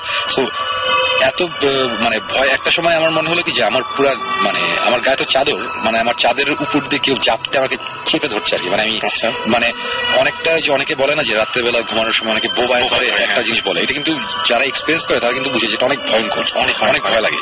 সো তারপর যেটা হয় যে ঘুমটা ভেঙে যাওয়ার পর মনের মধ্যে একটু ভয় থাকে। সো তারপরে দুপুরবেলা দেখা যায় ভয়টা করে চলে গেছে, কিন্তু তারপরে কিন্তু মাথা মধ্যে থাকে একটা অনেক ভয় পেয়েছিলাম, এরকম বলে অনেকে। একদম। সো এখন আমি জিনিসটা এইভাবে বলতে পারি যে বোবায় ধরলে যে তখন যে অসহায় একটা ফিলিং হয়, যে ভয়টা লাগে, এটা আছে তার চেয়ে 10 টাইমস বেশি। এবং ওটার সাথে ডিফারেন্স হচ্ছে এই জিনিসটা রিয়েল, এটা এখন স্বপ্ন না। এবং আমি ওই মুহূর্তে ওই ভয় ওই ঘটনাটার মধ্যে আমি বাস করছি। নর্থদের যে আমি এক্সপিরিয়েন্সটা পরে কাউকে বলছি তা না, আমি তখনই জিনিসটা এক্সপিরিয়েন্স করছি, আমার চোখের সামনে হচ্ছে। সো খুব সিভিয়ার একটা ব্যাপার। এবং এরকম একটা সময় আমি কি করবো বুঝতে পারছিলাম না। তারপরে আমি কি করলাম না করলাম এবং আলটিমেটলি জিনিসটা কি হলো, এই ব্যাপারটা নিয়ে আমরা ভবিষ্যতে লাস্টে এসে বলবো। ঘটনাটা আমি আপাতত এখানে ব্রেক নিয়ে। ওকে, আমরা একটা ব্রেকে যাই। ইন দ্য মিন টাইম আপনারা আমাকে SMS করুন এবং লিখে ফেলুন SHOUT শাউট স্পেস আপনার নাম স্পেস আপনার মেসেজ পাঠিয়ে দিন 9840 নম্বরে। আমাদের SMS করেছেন শাগনিক, আমাদের SMS করেছেন দাইগি, মুরাদ, তামান্না, তামজিদ, ফারাহ আমাদের SMS করেছেন, মশিউর, এছাড়া আমাদের SMS করেছেন স্মিতা, সুমন, ইমতিয়াজ, রিয়াদ, আমাদের SMS করেছেন সেলভি, দিশা, অর্থী, এছাড়াও আমাদের SMS করেছেন সুমন, ইমরান, লিসা সহ আরো অনেকে। থ্যাংক ইউ আপনাদের SMS করার জন্য। আমরা একটা গানে চলে যাবো। আপনারা SMS করতে পারেন আমাদেরকে, আর গানের পরে ফিরে এসে আমরা শুনবো বাকি ঘটনাটা। চলুন শুনে আসি একটি গান।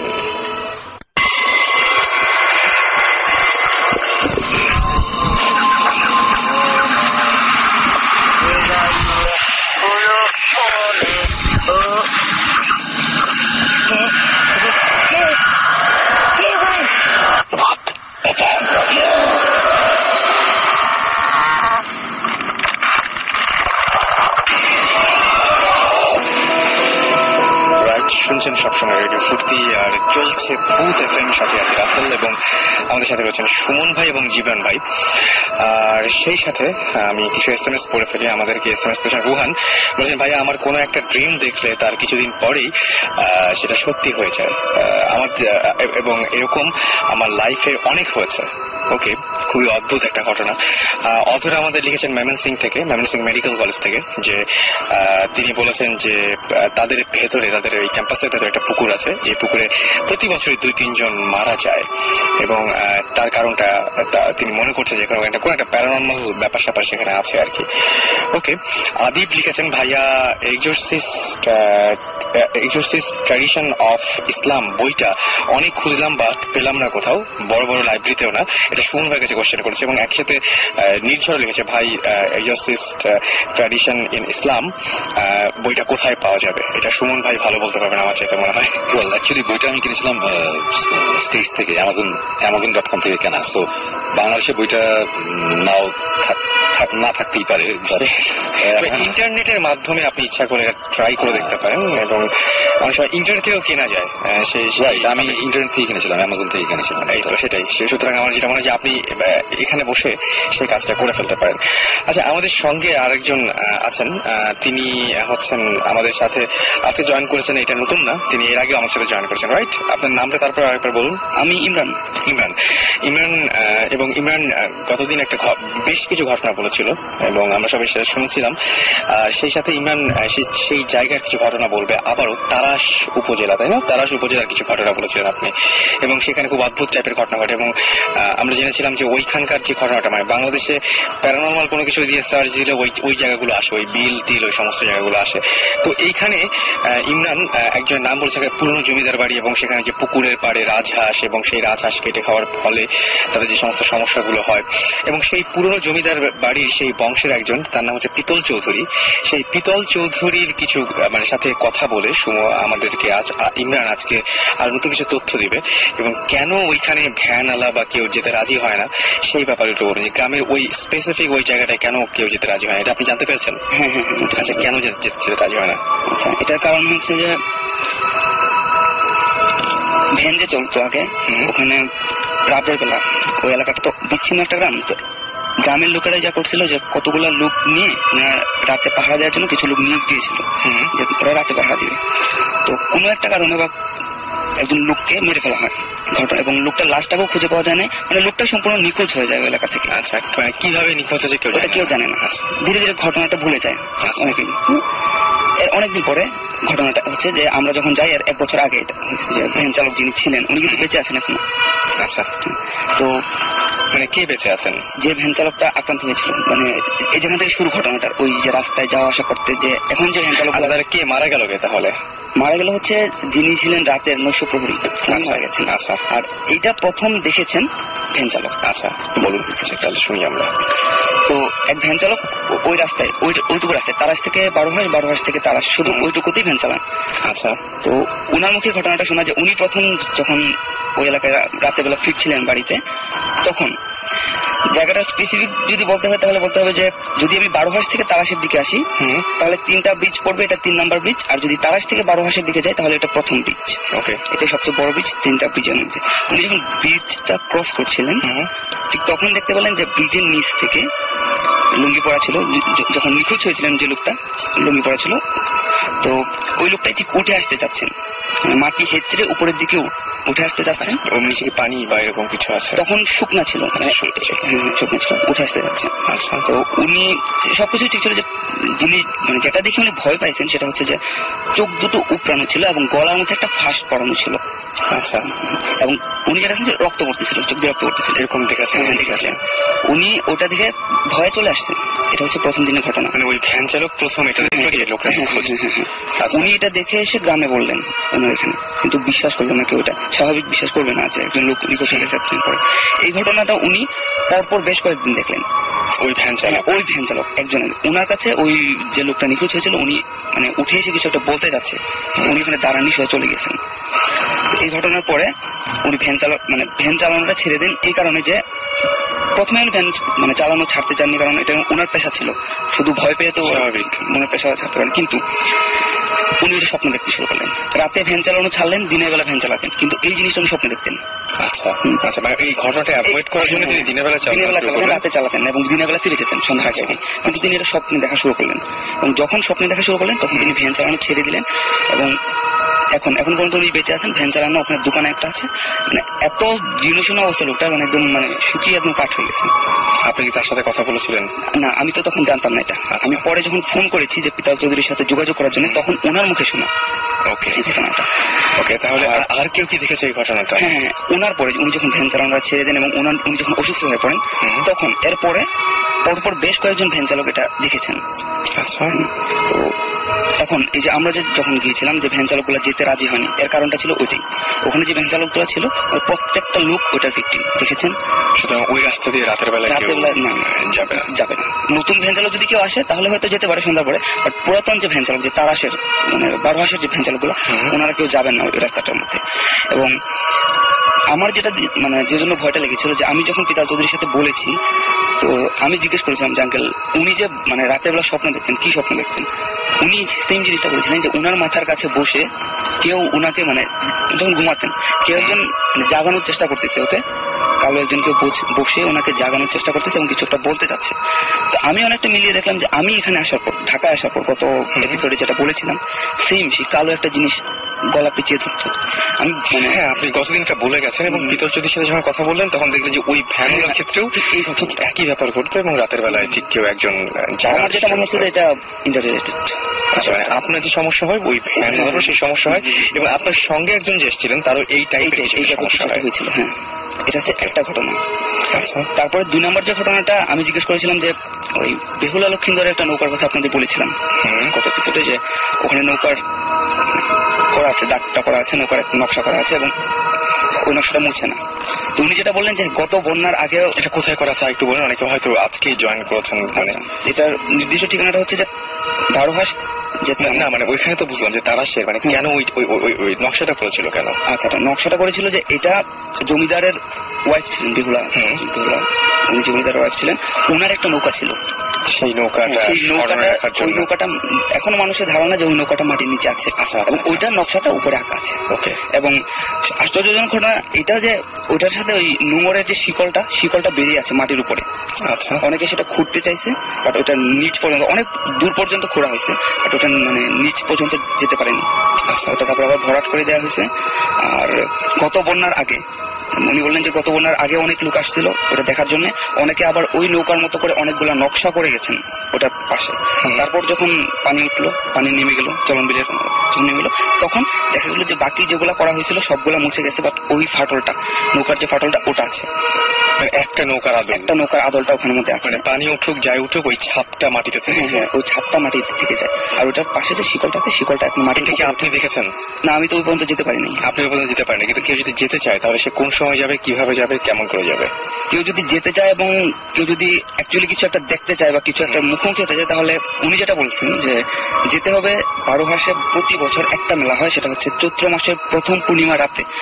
বারোহাস, তারাস এবং এর পাশে আছেন হচ্ছে এর পাশে আরেকটা গ্রাম, বেশ কয়েকটা গ্রাম মিলে একটা মেলা হয়। আচ্ছা, ওটা হচ্ছে চৈত্র মাসের প্রথম পূর্ণিমা রাতে। ওই রাতে কেউ যদি কিছু একটা বলতে হয় যে যারা বিলিভ করেন না ওনাদের জন্যই বলাটা আসলে, যে প্রথম ব্রিজটা বলে না, 3 নম্বর যে প্রথম ব্রিজটা পড়ে তারাস থেকে বারোহাসের দিকে যাওয়ার জন্য, ওটার নিচে যদি কেউ যান তাহলে অন্তত মানে কিছু না দেখে ফিরে আসবেন না, এই কথাটা বলতে পারি আর কি। অলরাইট, তার মানে এটা তো আপনি এই ব্যাপারটা আপনি নিশ্চিত? হ্যাঁ, এই ব্যাপারটা আপনি নিশ্চিত করছেন। যদি এরকম কেউ চায় তাহলে সে কি? এটা শুধু যে পিতাল চৌধুরীর মুখে শুনেছি সেটা না, এই ঘটনাটা, এটা ওই গ্রামের অনেকগুলো লোকের সাথে কথা বলেছি আমি, এবং ওনারা সেম ঘটনায় বলেছেন যে ওই নির্দিষ্ট জায়গাটা, ব্রিজের নিচের ওই জায়গাটা অনেক ভয়ঙ্কর একটা ঘটনা। আমার কাছে যেটা মনে হয় যে অনেক ভয়ঙ্কর একটা ঘটনা। ওকে, সো আমার যেটা মনে হয় যে আবারও আমরা সুমন ভাইয়ের কাছে ফিরে যাই। আর এর মধ্যে আমাদের সাথে সাকিব ভাই জয়েন করেন। সাকিব, আপনি কি একটা দাওয়াতে ছিলেন শুনলাম? হ্যাঁ। ওকে, যা খেয়েছি সব ভালো হয়েছে। ওকে, তো আমরা ভয়ঙ্কর একটা গল্প মানে ঘটনা শুনেছি সুমন ভাইয়ের কাছে। সুমন ভাইকে আমি একটা কোশ্চেন করতে চাই। সময় এই যে ভয় পাওয়ার যে লক্ষণ বা কয়েকটা কিছু ঘটবে, এই সময়ে কোনো ধরনের কোনো সাইন পাওয়া যায় কিনা বা কোনো পূর্বাভাস বা বুঝতে পারবো কিনা যে এরকম ঘটনা ঘটতে যাচ্ছে বা কিছু একটা এরকম কিছু হয় কিনা? ওয়েল, অ্যাকচুয়ালি আমরা এখন পর্যন্ত যতগুলো জায়গায় গেছি, বলছিলাম এর আগে যে আমরা লাস্ট 1.5 বছরে আমাদের টিম 42টা লোকেশনে আমরা ভিজিট করেছি। তো most of the places actually কিছু নাই, মোস্ট প্রবাবলি, কারণ আমরা গিয়ে সারা রাত মশার কামড়ে খেয়েছি। ভয় তো মাঝে মধ্যে লাগেই, বাট মাঝে মধ্যে এই ধরনের কিছু এক্সপিরিয়েন্স হয়েছে বা হয়, কেউ বলবে কোইন্সিডেন্স বা কেউ যেটাই বলুক, একটা জিনিস মাঝে মধ্যে আমরা এক্সপিরিয়েন্স করেছি, সেটা হচ্ছে যে কোথাও যদি ইলেকট্রিসিটি থাকে, খুব মানে ইলেকট্রিসিটি ফ্ল্যাকচুয়েট করে, অথবা মানে ইলেকট্রিসিটি আসা যায় 1 সেকেন্ডের মধ্যে খুব ফাস্ট, একটা পাওয়ার ফেলিউর টাইপের একটা ব্যাপার হয়। ভোল্টেজ কি আপ ডাউনের চেয়ে বলবো যে অনেকটা বলা যায় যে 1 সেকেন্ডের জন্য ইলেকট্রিসিটি পুরোপুরি নাই, মানে একেবারে মানে লাইট সব বন্ধ হয়ে আবার অন হয়ে যায়, এই টাইপের একটা জিনিস। এই জিনিসটা আমরা এর আগে কয়েকবার দেখেছি। আর আরেকটা খুব ইন্টারেস্টিং ব্যাপার হয়েছে, এটা 2-3 বার হয়েছে, সেটা হচ্ছে যে সিগারেট নিভে যায়, মানে সিগারেট নেওয়া খুব টাফ। এটা খুবই ইনফ্যাক্ট এটা ভেরি রিসেন্টলি আরেকটা ঘটনার মধ্যে আমাদের হয়েছে, হওয়ার পর এটা নিয়ে আমরা আলাপও করেছি যে এই সিগারেটটা দেখছো এইবারও নেমে গেল, মানে এই জিনিসটাও খুব ইন্টারেস্টিং লেগেছে। সো আমার মনে হয় যে এটা এখন যে যার বিশ্বাস যে যেভাবে বিলিভ করে ওটা তার ব্যাপার। বাট আমার মনে হয়েছে পার্সোনালি, আমি মনে করি যে মনে হয় এরকম একটা ব্যাপার আছে, কিছু একটা সাইন পাওয়া যায় আর কি। এই টাইপের জিনিসপত্র তো অনেক জায়গায় গেলাম, তো এই জিনিসগুলো কমন পড়েছে আর কি আমাদের, আমরা যতবারই ইয়েতে করেছি। আজকে যে গল্পটা শুনে যে তারাশের ঘটনা, তো এর আগের বার শোনাচ্ছে, ওই আমরা তিনজনই ছিলাম ওই দিনও, মানে খুবই ইন্টারেস্টিং লাগছে এই জায়গাটা আমাদের।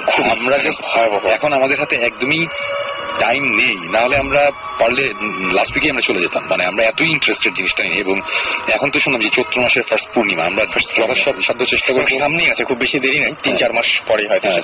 মোস্ট প্রবাবলি আমরা ওই সময়টাতে যাবো আর কি, আমরা যাবো তখন হয়তো বা সাকিব আমাদের একটা সেকেন্ড সিজনের জন্য। সাকিবকে আমি মনে হচ্ছে একটু মানে হিন্টে যে ওই ভ্যান ওয়ালা যে নিতে চায় নাই, কারণ চৈত্র মাসের ওই প্রথম পূর্ণিমায় গেলে যে কেউ ওই কালভার্ট বা ব্রিজ তার নিচে দেখতে পাবে যে একটা মানুষ, মানে যেটা ভ্যান ওয়ালা দেখেছে, এবং ওই ভ্যান এখন মানে চালানোই ছেড়ে দিয়েছে, যে মানে যেই লোকটা নাইট গার্ড ছিল যে মারা গিয়েছিল তাকে নিচ থেকে উঠে আসতে, মানে এটা অনেকে দেখেছে, এবং যার জন্য কেউ যেতে চায় না। এবং সেই পিতল চৌধুরীর সাথে কথা বলেছে এবং পিতল চৌধুরী কনফার্ম করছে যে চৈত্র মাসের প্রথম পূর্ণিমায় যদি কেউ ওখানে যায় তাহলে একেবারে কোনো অভিজ্ঞতা ছাড়া ফিরে আসবে না আর কি। ইনশাল্লাহ ডেফিনেটলি যাচ্ছে। হ্যাঁ, আমরা সেটা অবশ্যই যাবো আর কি, এই চান্স হারানো যাবেই না। বিকজ আমরা জায়গা খুঁজে বেড়াই, জায়গা পাই না, সেখানে দাওয়াত দিয়ে যখন আমাদের জায়গা বলে দিচ্ছে যে এখানে আছে, সেখানে একটা কিছু ব্যাপার আছে, ডেফিনেটলি যাবো সেটাই। এবং আমি যেটা শুনেছি যে পিতল চৌধুরী উনি আমাদেরকে হেল্প করতে চাইছেন, রাইট? আচ্ছা, আমাদেরকে SMS করেছেন, এছাড়াও দেখতে পাচ্ছি যে নাম ছাড়াই তিনি বলছেন যে তিনি প্রতিদিনই আমাদের সাথে আমাদের প্রোগ্রাম শোনেন, ভালো লাগে, এবং তিনি বলছেন যে আমি কি কোনো গল্প পাঠাতে পারি? ডেফিনেটলি আপনি গল্প পাঠাতে পারেন। আপনি ভূত FM@radiofurti.fm এ আপনি গল্প পাঠাতে পারেন, ডেফিনেটলি পারেন। জীবন ভাই কিছু বলবেন? উনি আমাদের রেডিও শো প্রতিদিন শুনে কিভাবে? না, আমার একটা রেগুলার শোরে আর কি, এটা মনে হয় বোঝাতে চেয়েছে। রেগুলার শোরে আমাদেরকে তারিন SMS করে বলেছেন যে তিনি আসলে এটা আমি মানে এই কথাগুলো আসলে সাকিব ভাই খুব সুন্দর করে বলেন, একটা মানে এই ভূত ট্রুথ এই সমস্ত ব্যাপারে সায়েন্টিফিক এক্সপ্লেনেশন চান তিনি। সায়েন্টিফিক এক্সপ্রেশন হচ্ছে যে just as if you go back 30 years, তোমাকে কেউ যদি একটা রিমোট কন্ট্রোল দিয়ে টিভি অন হয়ে যাচ্ছে এটা কেউ দেখাতো 40 বছর আগে, তখন ওটা আমাদের কাছে ম্যাজিক মনে হয়, তাই না? একটা কথাই আছে যে গো ফরওয়ার্ড ইনাফ ইয়ার্স অথবা গো ব্যাক ইনাফ ইয়ার্স, তাহলে মডার্ন জিনিসপত্র ওদের কাছে মনে হবে অলৌকিক, একদম, তাই না? সো ভূত জিন যেটা, সেটা হচ্ছে যে এই জিনিসগুলো অনেক আগে থেকে আছে এবং এগুলো আমরা অনেকে এক্সপিরিয়েন্স করছি, ওগুলো এখন আমরা কোনো ব্যাখ্যা সায়েন্টিফিক্যালি দিতে পারিনি, মোস্ট প্রবাবলি বিকজ এগুলো পিছনে খুব প্রপার সায়েন্টিফিক ইনভেস্টিগেশন হয়ও না। সো এটা I don't know, মানে there's obviously something there, মানে যেমন কোয়ান্টাম মেকানিক্স এসে নিউটনের ফিজিক্স পুরো ধ্বংস করে দিচ্ছে। তারপরে স্পিড অফ লাইট ছিল কনস্ট্যান্ট, ইভেন 2 বছর আগে পর্যন্ত স্পিড অফ লাইট ছিল কনস্ট্যান্ট, কিন্তু নিউ ইয়র্কে না কোথায় জানি ওরা ট্যাকিয়নকে স্পিড অফ লাইট থেকেও স্পিডে এক জায়গায় এক জায়গায় পাঠাতে পারছে, অ্যাক্সেলারেট করছে। সো ওই কনস্ট্যান্ট আসলে কনস্ট্যান্ট না। তো এইগুলা চিন্তা করলে ভূত জিন থাকতেই পারে, এবং এগুলো সায়েন্টিফিক এক্সপ্লেনেশন হয়তো প্রতি সিজন 12 আমরা ইনশাআল্লাহ আমরা পেয়ে যাবো। এছাড়া আমাদেরকে SMS করেছেন সানি, সুস্মিতা, অপু, রিজভি সহ আরো অনেকে, এবং আমাদের কাছে ইমেলও করছেন অনেকে। এবং আমাদের একটা গ্রুপ আছে, কিন্তু সেটা হচ্ছে যে ফেসবুকে ভূত FM অফিসিয়াল গ্রুপ অফ ভূত FM, এখানে আপনার ইচ্ছা করলে জয়েন করতে পারেন এবং আপনাদের ইনফরমেশন গুলো আপনারা SMS বা আপনারা ইচ্ছা করলে আপনারা মেইল করতে পারেন আমাদেরকে। আমরা কি ব্রেকে যাবো সময় ভাই? প্লিজ আমার আচ্ছা, ওকে খেয়ে এসছেন কিন্তু একটু আগে, পানি, ওকে পানি। সো আমরা একটা গান শুনেছি। ইন দ্য মিন টাইম আমাদের SMS করুন। SMS করতে হলে যেটা করতে হবে, শাউট লিখে স্পেস দিয়ে আপনার নাম লিখে স্পেস দিয়ে আপনার মেসেজ লিখে পাঠাতে হবে 9840 নাম্বারে। আরো একবার বলি যে অনেকে হয়তো হতাশ হবেন না। তামজিদ SMS করেছেন আমাদেরকে, আমাদেরকে অনেক, আশা, ফাহিম, রাফি, লাবিন, নাসিম আমাদের SMS করেছেন, নজরুল সহ আরো অনেকে। আমরা আপনাদের SMS গুলো সযত্নে রেখে দিচ্ছি আমাদের কাছে, এবং গত সপ্তাহের SMS যেমন এই সপ্তাহে পড়া হচ্ছে, ডেফিনেটলি এই সপ্তাহের SMS গুলো আগামী সপ্তাহে পড়া হবে একে একে। So stay tune two radio ফুর্তি। চলুন শুনে আসি একটি গান।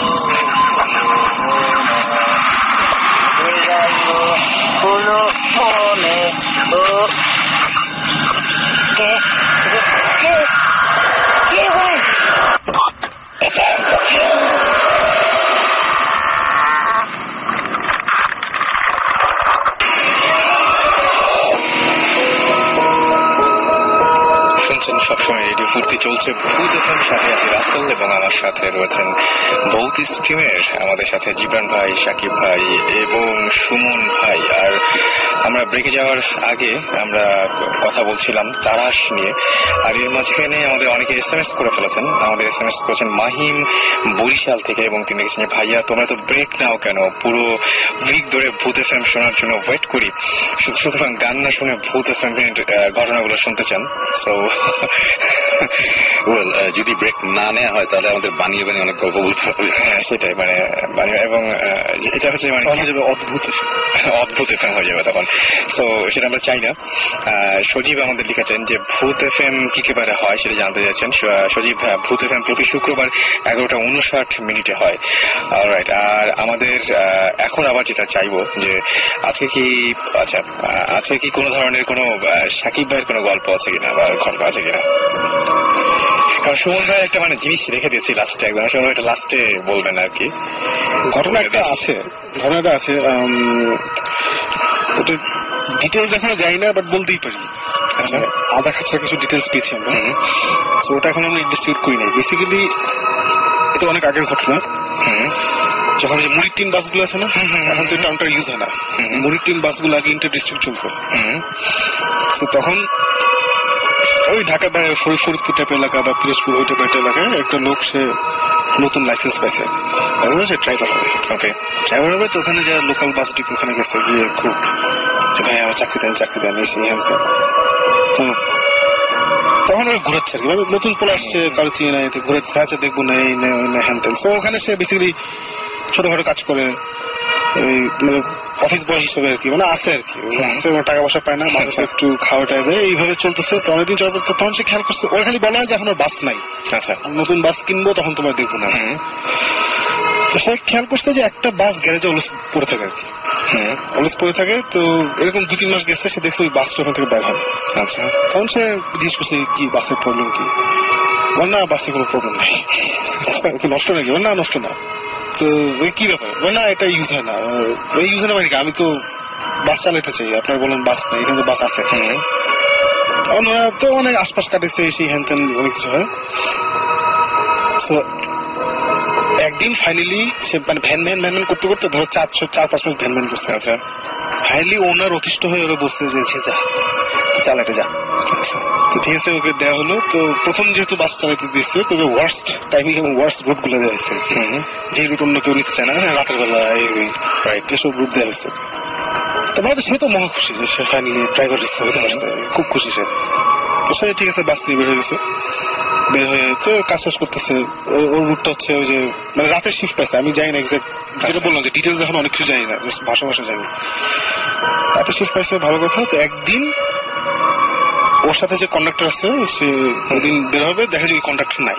আচ্ছা, একটা বয়স্ক একটা লোক, ওর থেকে অনেক বয়স্ক বড়, সে আছে। তো ওরা সে চিনে। তো হ্যাঁ কি বস আমার ইয়া করি। তো বলছে যে না, আজকে আসতে হবে না, আজকে আমি তোমার সাথে যাবো। আচ্ছা ঠিক আছে। ও তো এটা বৃষ্টি এগুলো হয়, মানে শরীর খারাপ হয়েছে ওঠে। তো বেরোচ্ছে। তো ওর রুট শেষ হইতে হইতে মানে ও রাত 2-3 পর্যন্ত কাজ করতে হবে। তো এখন যেরকম ঢাকার রাতের বেলা হাইওয়ে গুলো অনেক খালি হয়ে যায়, তখন আরো খালি ছিল। আর এখন তো অ্যাটলিস্ট স্বাভাবিক রাতের বেলা you can see lot of life, কারণ এখন অনেক জনবসতি বাড়ছে। সো আমি যখন কথা বলছি, এটা ধরো লেট 70s আর্লি 80s, তখন দেয়ার নাথিং আছে না। রাতের বেলা রাস্তাও যাতা, আশেপাশে হাইওয়ের চারপাশে কোনো বাড়ি ঘর কিচ্ছু নেই, জাস্ট ওই তুমি একা বাস নিয়ে যেতেছো, একদম এই অবস্থা। সো অ্যাপারেন্টলি সে বাস চলতেছে, বাসে 2-3 যাত্রী আছে যেতেছে। হঠাৎ করে কন্ডাক্টর এসে বলছে যে এই সামনে দেখবে একদম লোক দাঁড়ায় আসছে, থাইমো। অনেকগুলো লোক দাঁড়াচ্ছে, ভয় পায় না, থাইমো। আচ্ছা, ওটা স্কেজুল স্টপ না। আচ্ছা, তাহলে বলছে আচ্ছা ঠিক আছে, ও তো কিছু চিন্তা না, যে ঠিক আছে। তো ঠিকই দেখে কিছু দূর যাওয়ার পরে রাস্তার পাশে অনেকগুলো লোক দাঁড়াচ্ছে, প্রায় অ্যারাউন্ড 15-20 পিপল এরকম। তো সে তখন থামলো, সবাই উঠলো, উঠার পরে যাচ্ছে। তো সেটা ইন্টারেস্টিং খেয়াল করলো যে কন্ডাক্টর কাছে কোনো পয়সা নিচ্ছে না। কন্ট্রাক্টর কোনো পয়সা না ওদের কাছে, ইমিডিয়েটলি কিন্তু রাতের বেলা ভাড়াটা মানে নিয়ে সব সাফ করে দেবে না।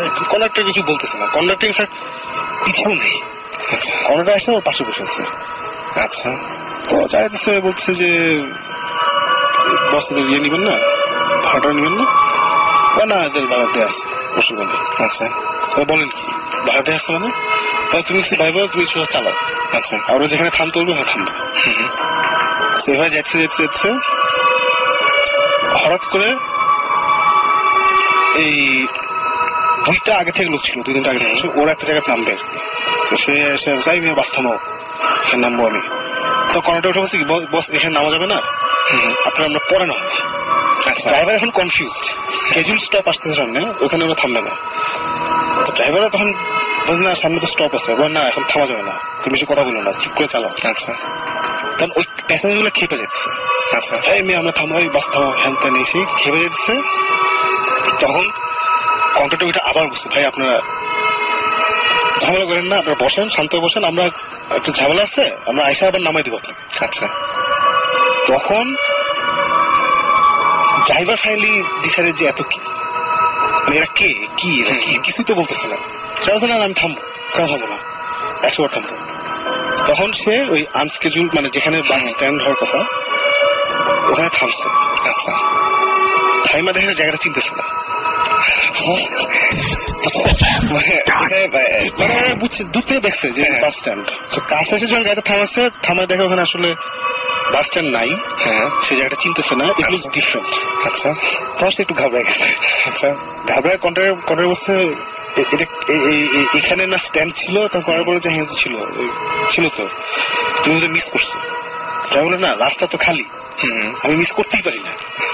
না নিশ্চয়ই ছিল, তুমি মিস করছো, অসুবিধা নেই, আমরা ওনাদেরকে পরে ঘুরে, ও খালি ওটাই বলছে ঘুরে আসে না, ঘুরে আসে না। পাঁচ যায় বলে না, এখানে স্ট্যান্ড ছিল, কই গেল? তার নিশ্চয় আরো সামনে আছে। সে আরো সামনে যায়, স্ট্যান্ড, সে আর ওই স্টপটা খুঁজেই পেল না, ওই লোকগুলা নামতেই পারলো না। ফাইনালি কিছু যাওয়ার পর হঠাৎ করে কর্নার বলি এখানে রাখেন। আচ্ছা, তাহলে কিছু নেই, বুঝছো? আচ্ছা, এখানে রাখেন। সে এখানে বাসটা নিয়ে থামাইলো, থামানোর পরে যে লোকগুলো উঠছিল ওরা সবাই উঠলো, উঠে থেকে নেমে গেল। আচ্ছা, দ্যাট ওয়াজ ইট। নেমে গেছে, নেমে যাওয়ার পরে নামতেছিল, যখন নামার সময় কন্ট্রাক্টর খুব রেসপেক্টফুলি দাঁড়াচ্ছিল। আচ্ছা, দাঁড়াচ্ছিল, ওরা নামলো, তার কন্ট্রাক্টর আসসালামু আলাইকুম দিল, ওরা ঘুরে একটা এমনি করে ওরা চলে গেল। আচ্ছা, তখন তো বাস ড্রাইভার টোটালি কনফিউজ। ওই দুই পার্টার তখন বুঝছে যে আগে থেকে যারা ছিল, যেখানে সামথিং ইজ গোয়িং অন, যেটা আসলে বুঝতেছে না। তারপরে বাস ড্রাইভার বলে যে, এখন কন্ট্রাক্টর বলে হ্যাঁ গাড়িগুলো আমাদের নামাইতে আসছে। তারপরে ওরা ঠিক ঘুরে গিয়ে ওদেরকে নামাই নিচ্ছে। ওরা তো খেপে গেছে, হ্যাঁ মেয়ে পয়সা ফেরত দেওয়া, হ্যান দিচ্ছে, পয়সা ফেরত নিচ্ছে। আচ্ছা, এগুলো জীবনে হয় না, মানে যেসব জীবনে বাঁচা হয় না এগুলো সব হইতেছে। ওকে, ফাইনালি যখন গ্যারেজে ফেরত দিয়ে রাতে বেলা বলে যে বস এটা কি হইল রাতে, তখন যে স্টোরিটা বলছে, অ্যাপারেন্টলি স্টোরিটা ইজ 71-এ এই বাসটা এই রুটে চলতো। আচ্ছা, এবং এই প্যাসেঞ্জার গুলো এখানে উঠছিল তখন। আচ্ছা, and midway before they reach the destination, they got attacked by this Pakistani army. আচ্ছা, সবগুলো নামায় বাইরে গেছিল এখানে। ওকে, and apparently ওই সার্টেন একটা ডেট আছে, যে ডেটে ওরা মারা গেছিল সামথিং, আমি এখনো ক্লিয়ারলি জানি না। আচ্ছা, ওই রুটে ওই বাসটা, এর জন্য ওই বাসটা ওখানে আসলে ফালা রাখা হয়েছিল, বিকজ ওটার মধ্যেই মার্ডারটা হয়েছিল। ও, এটার পরে ওরা বাসটা নিয়ে যখন যেত, তখন এই জিনিসটা হইতো রাতের বেলা। তো ড্রাইভারের হার্ট অ্যাটাক হচ্ছে, আরো অনেক কিছু নাকি হয়েছে, যেগুলো আমি এখনো ক্লিয়ারলি জানি না। Okay, so which is why that bus was retired. তারপরে অনেক বছর চলে গেছে, তো অনেক বছর হওয়ার পরে ওরা ভাবছে এখন বোধহয় এটা হবে না। আচ্ছা, তারপরে ওরা ওই দিন চান্স নেয় না, ওই দিন ওই বুড়া বেটাও জানে, এর জন্য আগে থেকে ও রেডি ছিল। Apparently these people, poor passengers, ওরা they were killed by the soldiers, এবং ওই বাস নাকি ওই সার্টেন টাইম ওখান থেকে গেলে ওরা এখন উইঠা ওদের ডেস্টিনেশন রিচ করে তবে চলে যায়। আচ্ছা আচ্ছা আচ্ছা, সো আপাতত এটা জানি। তো এটা থেকে আপনার মানে কোনো ইনভেস্টিং করার জন্য আমাদের দরকার, first of all we need that bloody bus. ওই বাসটা আমাদের মধ্যে নেই। আচ্ছা, তারপরেও ওখানে লোকজন ক্লেম করে যে সার্টেন রাতে নাকি ওখানে মানে একটা জায়গায় লোকজন দাঁড়ায় আসছে দেখা যায়, কিন্তু কাছে গেলে আবার ওখানে কেউ নাই। তারপর ওখানে মাঝে গাড়ি বন্ধ হয়ে যায়, এই একটা জায়গা আছে আর কি। ওই জায়গাটা আমরা আরো কিছু ইনফরমেশন নিয়ে উইল গো আর কি, স্টোরিটা অনেক ইন্টারেস্টিং, অনেক অনেক এবং আমরা চাইবো যে বাসের কন্ডাক্টর মানে ওইটা মানে ওই টাইমের কেউ যেমন বাস ড্রাইভারটা স্টিল লাইফ, আচ্ছা বাস ড্রাইভার স্টিল লাইফ, তাহলে তো কন্ডাক্টর বেচারা is not life, but bus driver মানে যে কোনো একজন বাসের যে কোনো একজনকে পেলেও তো অনেক বড়। এখন আমরা ওর সাথে যোগাযোগ করার চেষ্টা করতেছি, trying to get some more information, দেখি কি হয়।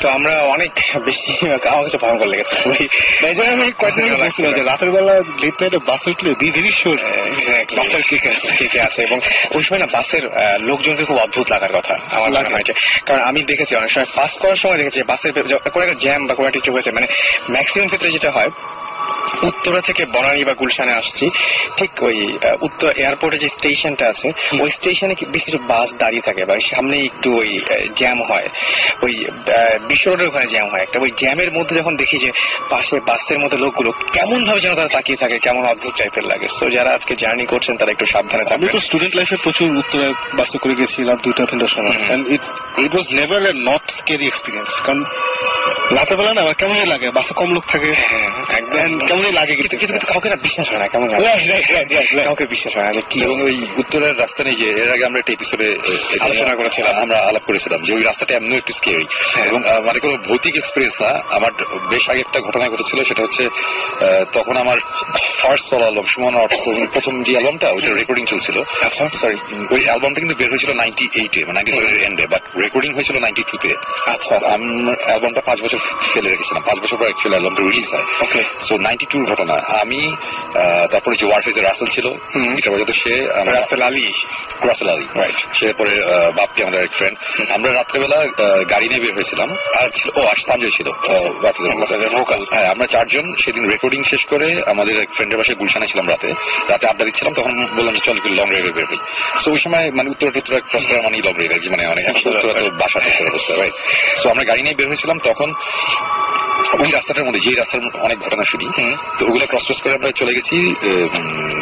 হঠাৎ অনেক দূর গিয়ে আমরা গাড়ি ঘুরিয়ে যখন ব্যাক করছি, তখন গাড়ি চালাচ্ছিল হচ্ছে সঞ্জয়, আর সঞ্জয়ের পাশে ছিল বাপ্পি আমার ফ্রেন্ড, আর পিছনে ছিলাম আমি আর রাসেল। হঠাৎ করে বুঝলাম যে গাড়ির স্পিড সঞ্জয় অনেক বাড়িয়ে দিয়েছে, অনেক জোরে গাড়ি চালাচ্ছে, এবং আমরা একটা গল্পের মাঝখানে ছিলাম, খুব জোরে জোরে কথা বলছিল। হঠাৎ করে সবাই চুপ হয়ে গেল সামনে 2 জন, এবং খুব জোরে গাড়িটা টান দিল। কিছুদূর যাওয়ার পরে তারপরে আবার একটু মানে কথা বলা মানে ঘুরে যাস, বলে যে তোরা কি দেখছিস? আমি কি দেখবো? বলে যে রাস্তার পাশে একটা লাশ পড়ে আছে। আমি যে কি বলতেছিস লাশ পড়ে আছে? বলে যে হ্যাঁ। এবং ততক্ষণে আমরা গাড়ি চালিয়ে ওই যে এখন একটা ওই যে আর্মি স্টেডিয়ামের পাশে একটা কাবাবের দোকান আছে না, ওই যে কাবাব হঠাৎ খোলা থাকে, হ্যাঁ মাঝে মধ্যে দিকে খোলা থাকে, যে আমরা ওখানে চলে গেছি। ওখানে গিয়ে আমরা গাড়িটা থামিয়েছি। সো এটা তো বেশ আগের কথা, তখন এই দোকানটা মোটামুটি বেশ হিট ছিল, মানুষজন তখন রাতেবেলা, এবং এটা অনেক রাত ওটা কিন্তু ওই সময় রাতে অনেক রাত পর্যন্ত খোলা থাকতো, এখন মোস্টলি থাকে না। সো ওখানে আমরা গাড়িটা থামিয়েছি, এবং তখন দেখলাম যে বাপ্পি যে আমার ফ্রেন্ড গাড়ি থেকে বের হয়ে সে বমি করছে, মানে সে যেই মানে তখন বুঝলাম যে খুব বিভৎস কিছু একটা তারা দেখেছে। তা আমি আর রাসেল তো পিছনে ছিলাম, আমরা দেখি নাই। তখন আমি বললাম যে না, এটা আমরা দেখবো, তোরা কি লাশ দেখছিস কি, এটা দেখতেই হবে। তো তখন সাথে সাথে আমরা গাড়িতে উঠে আমরা গাড়ি ঘুরে গেলাম, আমরা দেখতে, এবং আমরা ঘুরে আবার গেলাম, যেতে যেতে দেখলাম যে ততক্ষণে পুলিশের গাড়ি চলে এসেছে, একটা ডেড বডি, এবং আমাদের নিজের চোখের সামনে দেখা যে গলাটা নাই, গলাটা কাটা, এবং বেশ মানে ভি শেপ টাইপের ভাবে কাটা, মানে গলার ওই জায়গাটা, এবং বডিটা ছালা টাইপের একটা কিছু দিয়ে পেঁচানো। এবং তখন ওই পুলিশের গাড়ি চলে এসেছে, পুলিশরা তখন ডেড বডিটা মানে উঠাচ্ছে আর কি ওখান থেকে বড় গাড়িতে। সো অতটুকু দেখে আমরা ঘুরে আবার চলে আসলাম। এবং সো ওই রাস্তাটা অ্যাকচুয়ালি ওই একসময় তো খুব নির্জন টাইপের ছিল, এবং তখন এই যে এই টাইপের ক্রাইম করে যে ডেড বডিটা ফেলে রেখে এসেছে এই টাইপের, সো এই টাইপের জিনিসপত্র ওইখানে আমরা দেখেছি। এবং তার ফলশ্রুতিতে এখন হয়তো দেখা গেল যে ক্রাইম কমেছে, কিন্তু ওইখানে মানে তাহাদের উপদ্রব বাড়িয়ে গিয়েছে। মানে যেটা ইনফ্যাক্ট এই ঘটনাটা ঘটার পরের দিন পরে 2-3 দিন পরে আমি ওই যে আমার একটা গান ছিল তোমার জন্য, এখানে একটা লাইন ছিল আমার দেখা রাস্তায় পড়ে থাকা লাশ, আমার কিন্তু এই লাইনটা এখান থেকে এসেছে। ওকে, এই ঘটনাটা পরে আর কি।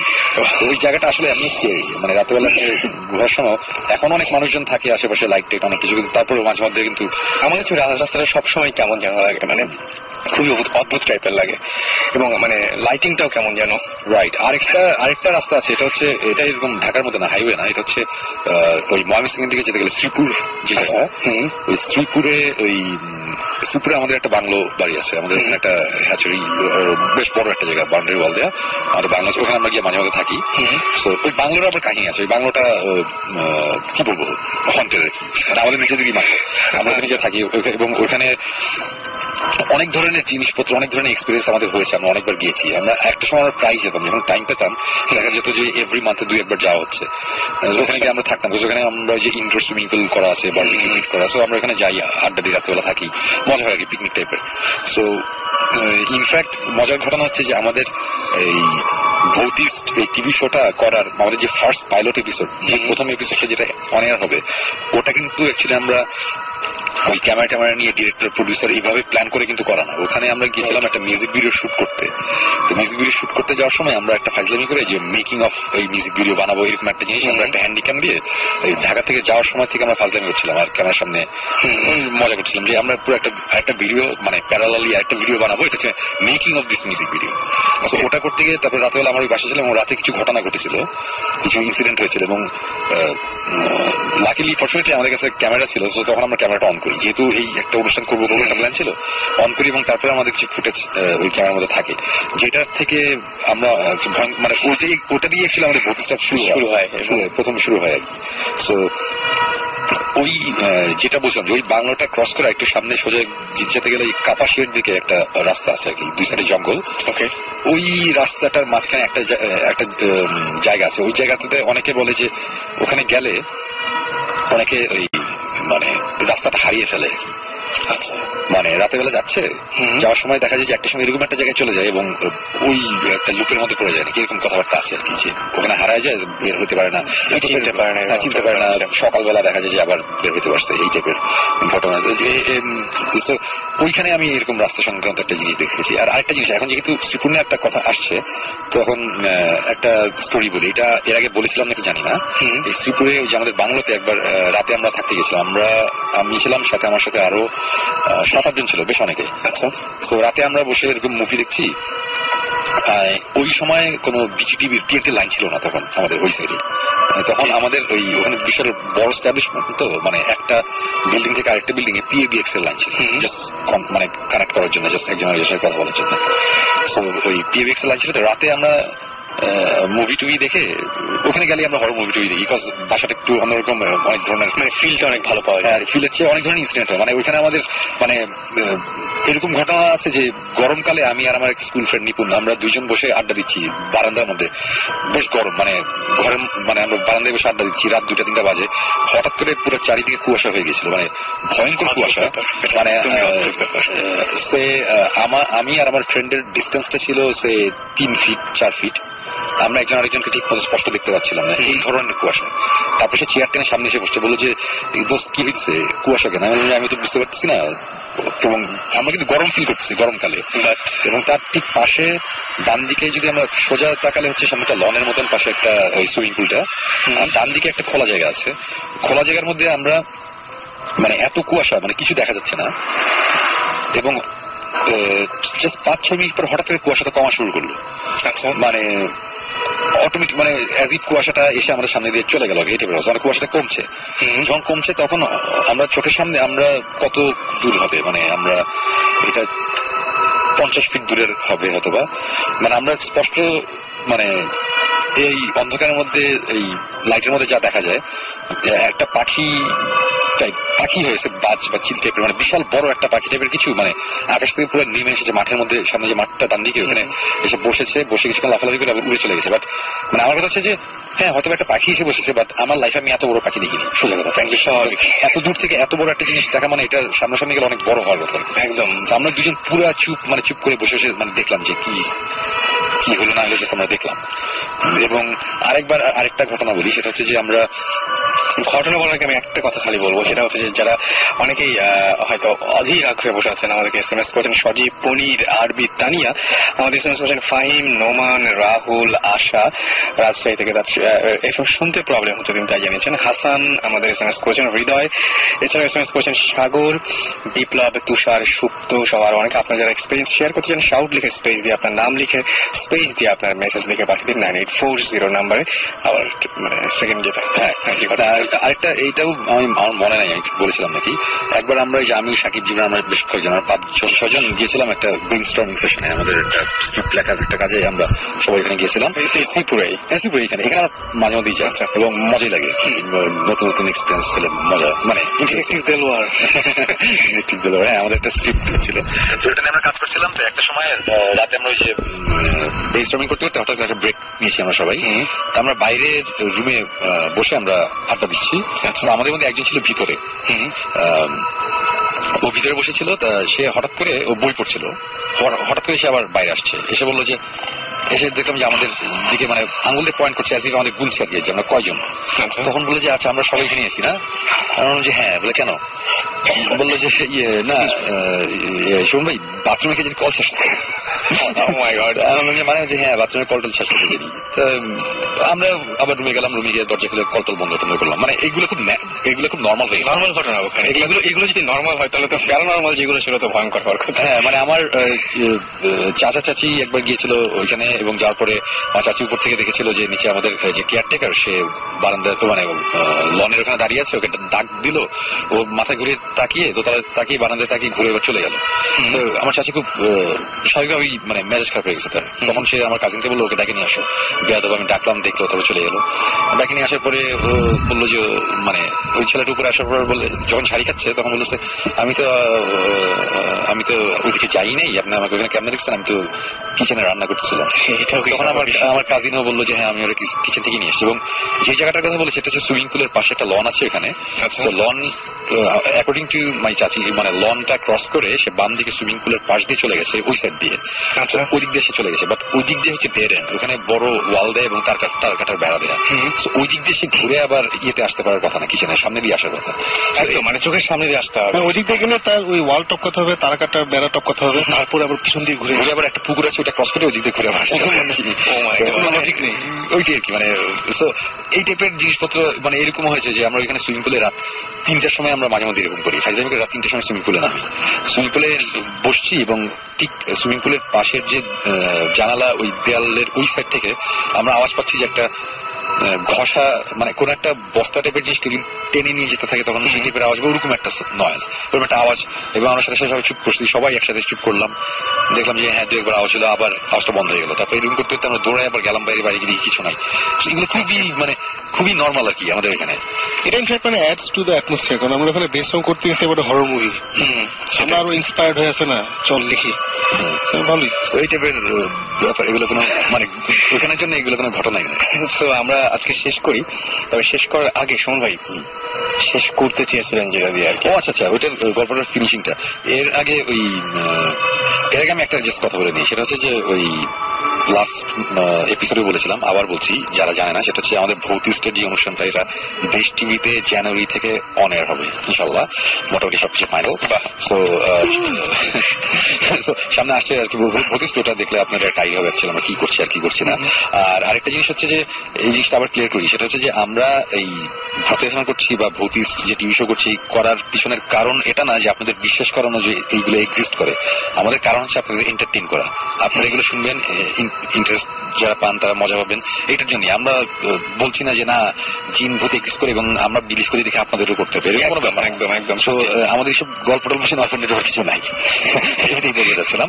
আর এখন আরেকটা জিনিস বলি যে আমরা এর আগেও বলেছি যে আমরা যখন ইনভেস্টিগেশনে যাই, অনেক কথা শুনে অনেকের কাছ থেকে অনেক রিপোর্ট পাওয়ার পরে আমরা ওখানে যাই, এবং অনেক সময় যেটা হয় যে আমরা পাই না, মানে আমরা যেহেতু বাংলাদেশে কেউ অ্যাকচুয়ালি এগুলো জানতে দিতে চায় না, সো আমাদের ইনফরমেশন অ্যাকচুয়ালি পাই না। সো আপনাদের যদি কখনো এরকম কিছু হয় যে কারো বাসায় কোন রকম সমস্যা হচ্ছে বা আপনারা চান যে আমরা এসে ইনভেস্টিগেট করি, তাহলে অবশ্যই আমাদের info@bhutis.com এই ইমেল অ্যাড্রেসে পাঠাবেন, অথবা রেডিও ফুর্তিতে যেই ভূত এফএম radiofurti.fm এখানে পাঠিয়ে দিলে হবে, এটা আমরা পেয়ে যাবো। এবং আমরা যদি মনে হয় যে এখানে যাওয়া যায় তাহলে আমরা এসে অবশ্যই ইনভেস্টিগেট করবো। এখন শেষে আমি আজকে ভূত এফএম শুরু হওয়ার সময় আমি একটা গল্প বলছিলাম যে আমি প্রচন্ড ভয় পেয়েছিলাম রাত্রেবেলায়, যে আমার রুমের মধ্যে একটা ফাঁস দড়ি দেখেছিলাম, ওটা দেখে। তো যাই হোক, ওটা আমি শেষ করি। তা এরকম একটা অবস্থা আমার হয়ে গেছিল যে যেটা বলছিলাম যে আমি লাইফে এত ভয় পাইনি, রুমের মধ্যে সাধারণ একটা দড়ি এবং অন্ধকারের মধ্যে কিছুই দেখা যাচ্ছে না, খুব হালকা শেপটা বোঝা যাচ্ছে যেটা একটা বুঝতে পারছি একটা ফাঁসির দড়ি। সো তারপরে যখন আমি চিন্তা করলাম যে না অনেকভাবে লজিক্যালি এক্সপ্লেন করতে গিয়ে আমি তখন আর করতে পারছি না যে না এটা কিভাবে এক্সপ্লেনেশন দিব, এটার কোনো এক্সপ্লেনেশন দেওয়ার নেই। এবং সহজভাবে হাত পা নাড়াতে পারছিলেন বা এরকম? হ্যাঁ, আমি তখন পুরোপুরি জাগা এবং আমি একটা সময় এরকমও ভয় পেয়েছিলাম, সুরাও পড়েছি অনেকবার যে পুরোটাই আমি আবার চোখ খুলেছি তাকিয়ে দেখলাম যে ইট স্টিল এক্সিস্ট, মানে আমি এখনো দেখতে পাচ্ছি জিনিসটা আছে। সো নট দ্যাট যে বোবা ধরেছে আটকে ওরকম স্বপ্ন টাইপেরও কিছু না। এবং তখন আমি ডিসাইড করলাম যে এখন আমার এটা ফেস করতেই হবে। আমি অনেক ভয় পেয়েছি, ফাইন, বাট এখন আমি এটা দেখতে হবে যে অ্যাকচুয়ালি ব্যাপারটা কি। রাইট। সো তখন আমি যেটা করি, আমার ওই চাদর সরিয়ে আমি উঠে বসে আমি জাস্ট একটু সামনে যখন যাই, সামনে যাওয়ার সাথে সাথে আমি বুঝতে পারলাম সেটা হচ্ছে যে আমার এসির থেকে যেই সাদা রঙের একটা কেবল এসে প্লাগ পয়েন্টে লেগেছে, ওটা নামার সময় একটু পিছিয়ে একটা ফাঁসির দড়ি টাইপের একটা শেপ হয়ে ওটা আমার প্লাগ পয়েন্টে প্লাগটা গিয়ে লেগেছে। এটাই অন্ধকারে ওরকম একটা অবস্থাতে দেখে মনে হচ্ছিল এবং আমি স্পষ্ট বুঝতে পারছিলাম যে এটা একটা ফাঁসির দড়ি। তো আমি এই কথাটা যে বললাম, এই গল্পটা বলার পিছনে কারণ হচ্ছে যে আমরা এই যে আমি সাকিব জিব্রান বা আমরা ভৌতিক টিম, আমরা এগুলো অনেকদিন ধরে এই সব জায়গায় যাচ্ছি, অনেক ধরনের এক্সপিরিয়েন্স আমরা গ্যাদার করেছি, অনেক কিছু হয়েছে, অনেকবার ভয়ও পেয়েছি। বাট আমি এখানে যে ভয়টা পেয়েছি, এই ভয়টা মানে অমূলক, যেটাকে ভয়ঙ্কর রকম, মানে আমি এরকম ভয় আমি জীবনে পাই নাই। অথচ আমি যে জিনিসটা দেখে ভয় পেয়েছি এটা হচ্ছে জাস্ট এসির পাওয়ার কেবল, আর কিছুই কিন্তু না। একদম এসির পাওয়ার কেবল ওই লাইটের মধ্যে ওরকম ভাবে দেখে আমি কিন্তু চিন্তা করেছি এটা ফাঁসির দড়ি। আমি যদি তখন চোখ বন্ধ করে যদি এবার ঘুমিয়ে যেতে পারতাম বা এক করতাম ঘুমানোর, তারপরে যদি উঠে পড়তাম সকালবেলা যখন অনেক আলো রুমের মধ্যে বা এরকম একটা সিচুয়েশন যদি হতো, আমি কিন্তু সারা জীবন বলতাম যে আমি একটা জিনিস দেখেছিলাম, আমাকে একবার মারতে আসছিল, অলমোস্ট আমি মারা গেছিলাম। অ্যাকচুয়ালি কিন্তু এটা না, আসলে এটা আমার এই কথা বলার কারণ হচ্ছে এটাই যে আমরা অনেক সময় অনেক কিছু দেখে অনেকভাবে ভয় পাই, বাট এর মানে এই না যে এর পিছনে কোনো সুপার ন্যাচারাল বা কোনো ব্যাড স্পিরিট অথবা জিন ভূত এগুলোর কোনো ব্যাপার আছে। মোস্ট অফ দ্য কেসেসে কিন্তু এগুলো থাকে না। যেসব জায়গায় থাকে ওইসব জায়গা নিয়ে অ্যাকচুয়ালি আমরা ইনভেস্টিগেট করার চেষ্টা করি, ওইসব জায়গার গল্প আমরা শুনে এগুলো আমরা এখানে বলার চেষ্টা করি বা এক্সপিরিয়েন্স করলে বলার চেষ্টা করি। এবং যেহেতু এইসব জিনিস ওরকম প্রত্যেক দিন আমাদের 6-7টা এক্সপিরিয়েন্স নাই, সেহেতু অ্যাকচুয়ালি ভূতে থেমে আমরা 2-3টা বেশি গল্প আমরা বলতে পারি না। এই কারণে অ্যাকচুয়ালি ব্রেক নিয়ে কিছু গান দিতে হয়। ওকে, আপনারা এই জন্য কিছু মনে করবেন না। ওকে, থ্যাংক ইউ সুমন ভাই। তবে আমি একটা কথা বলবো, সেটা শেষ করতে হবে আমাদের। ফিরে আসবো আবার আগামী শুক্রবার ঠিক রাত 11:59। আগে রাসেল, খুব ইম্পর্টেন্ট একটা জিনিস, তুমি সবাইকে একটা ছোট্ট গিফট দিয়েছো। জাস্ট বিকজ আমি লেট এসেছি, নিশ্চয়ই আমার গিফটটা আমাকে দিবে। হ্যাঁ, অবশ্যই দেবো, অবশ্যই, ডেফিনেটলি। এবং তার আগে একটা কথা বলতে চাই, সেটা হচ্ছে আজকে আমি সাকিব ভাই শিওর সুমন ভাই লাস্টে যেভাবে ভয়টা ভাঙিয়ে দিয়েছেন, আজকে অনেকেই অনেক সাহসী হয়ে অনেক ঘটনার সম্মুখীন হবেন এবং বেশি দূর এগিয়ে যাবেন আগে অগ্রসর হবেন। না, এটা আসলে মানে এটা তো আসলে এটা কর, আমি ওটা করতে বলছি না, বাট আমি বললাম আর কি সবকিছু সবসময় না, কিন্তু আজকে কিছু আমরা এক্সপিরিয়েন্স পাবো আশা করি। অতিরিক্ত সাহসী হয়ে যদি করেন তাহলে আমাদের জন্যই ভালো, কারণ আমাদের এরপরে যে ইমেল গুলো আসবে সেগুলো খুব সমৃদ্ধ ইমেল হবে এবং যে সমস্ত SMS গুলো পাবো সেগুলো খুব সমৃদ্ধ SMS হবে।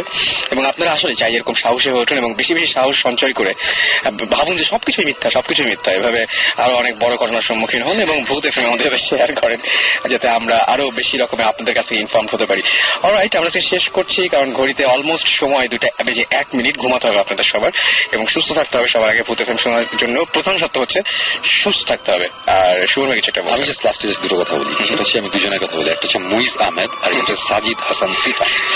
ওদের পরীক্ষা, তারপরে তারা ভূত এফএম আজকে শুনেছে most probably, thanks for that.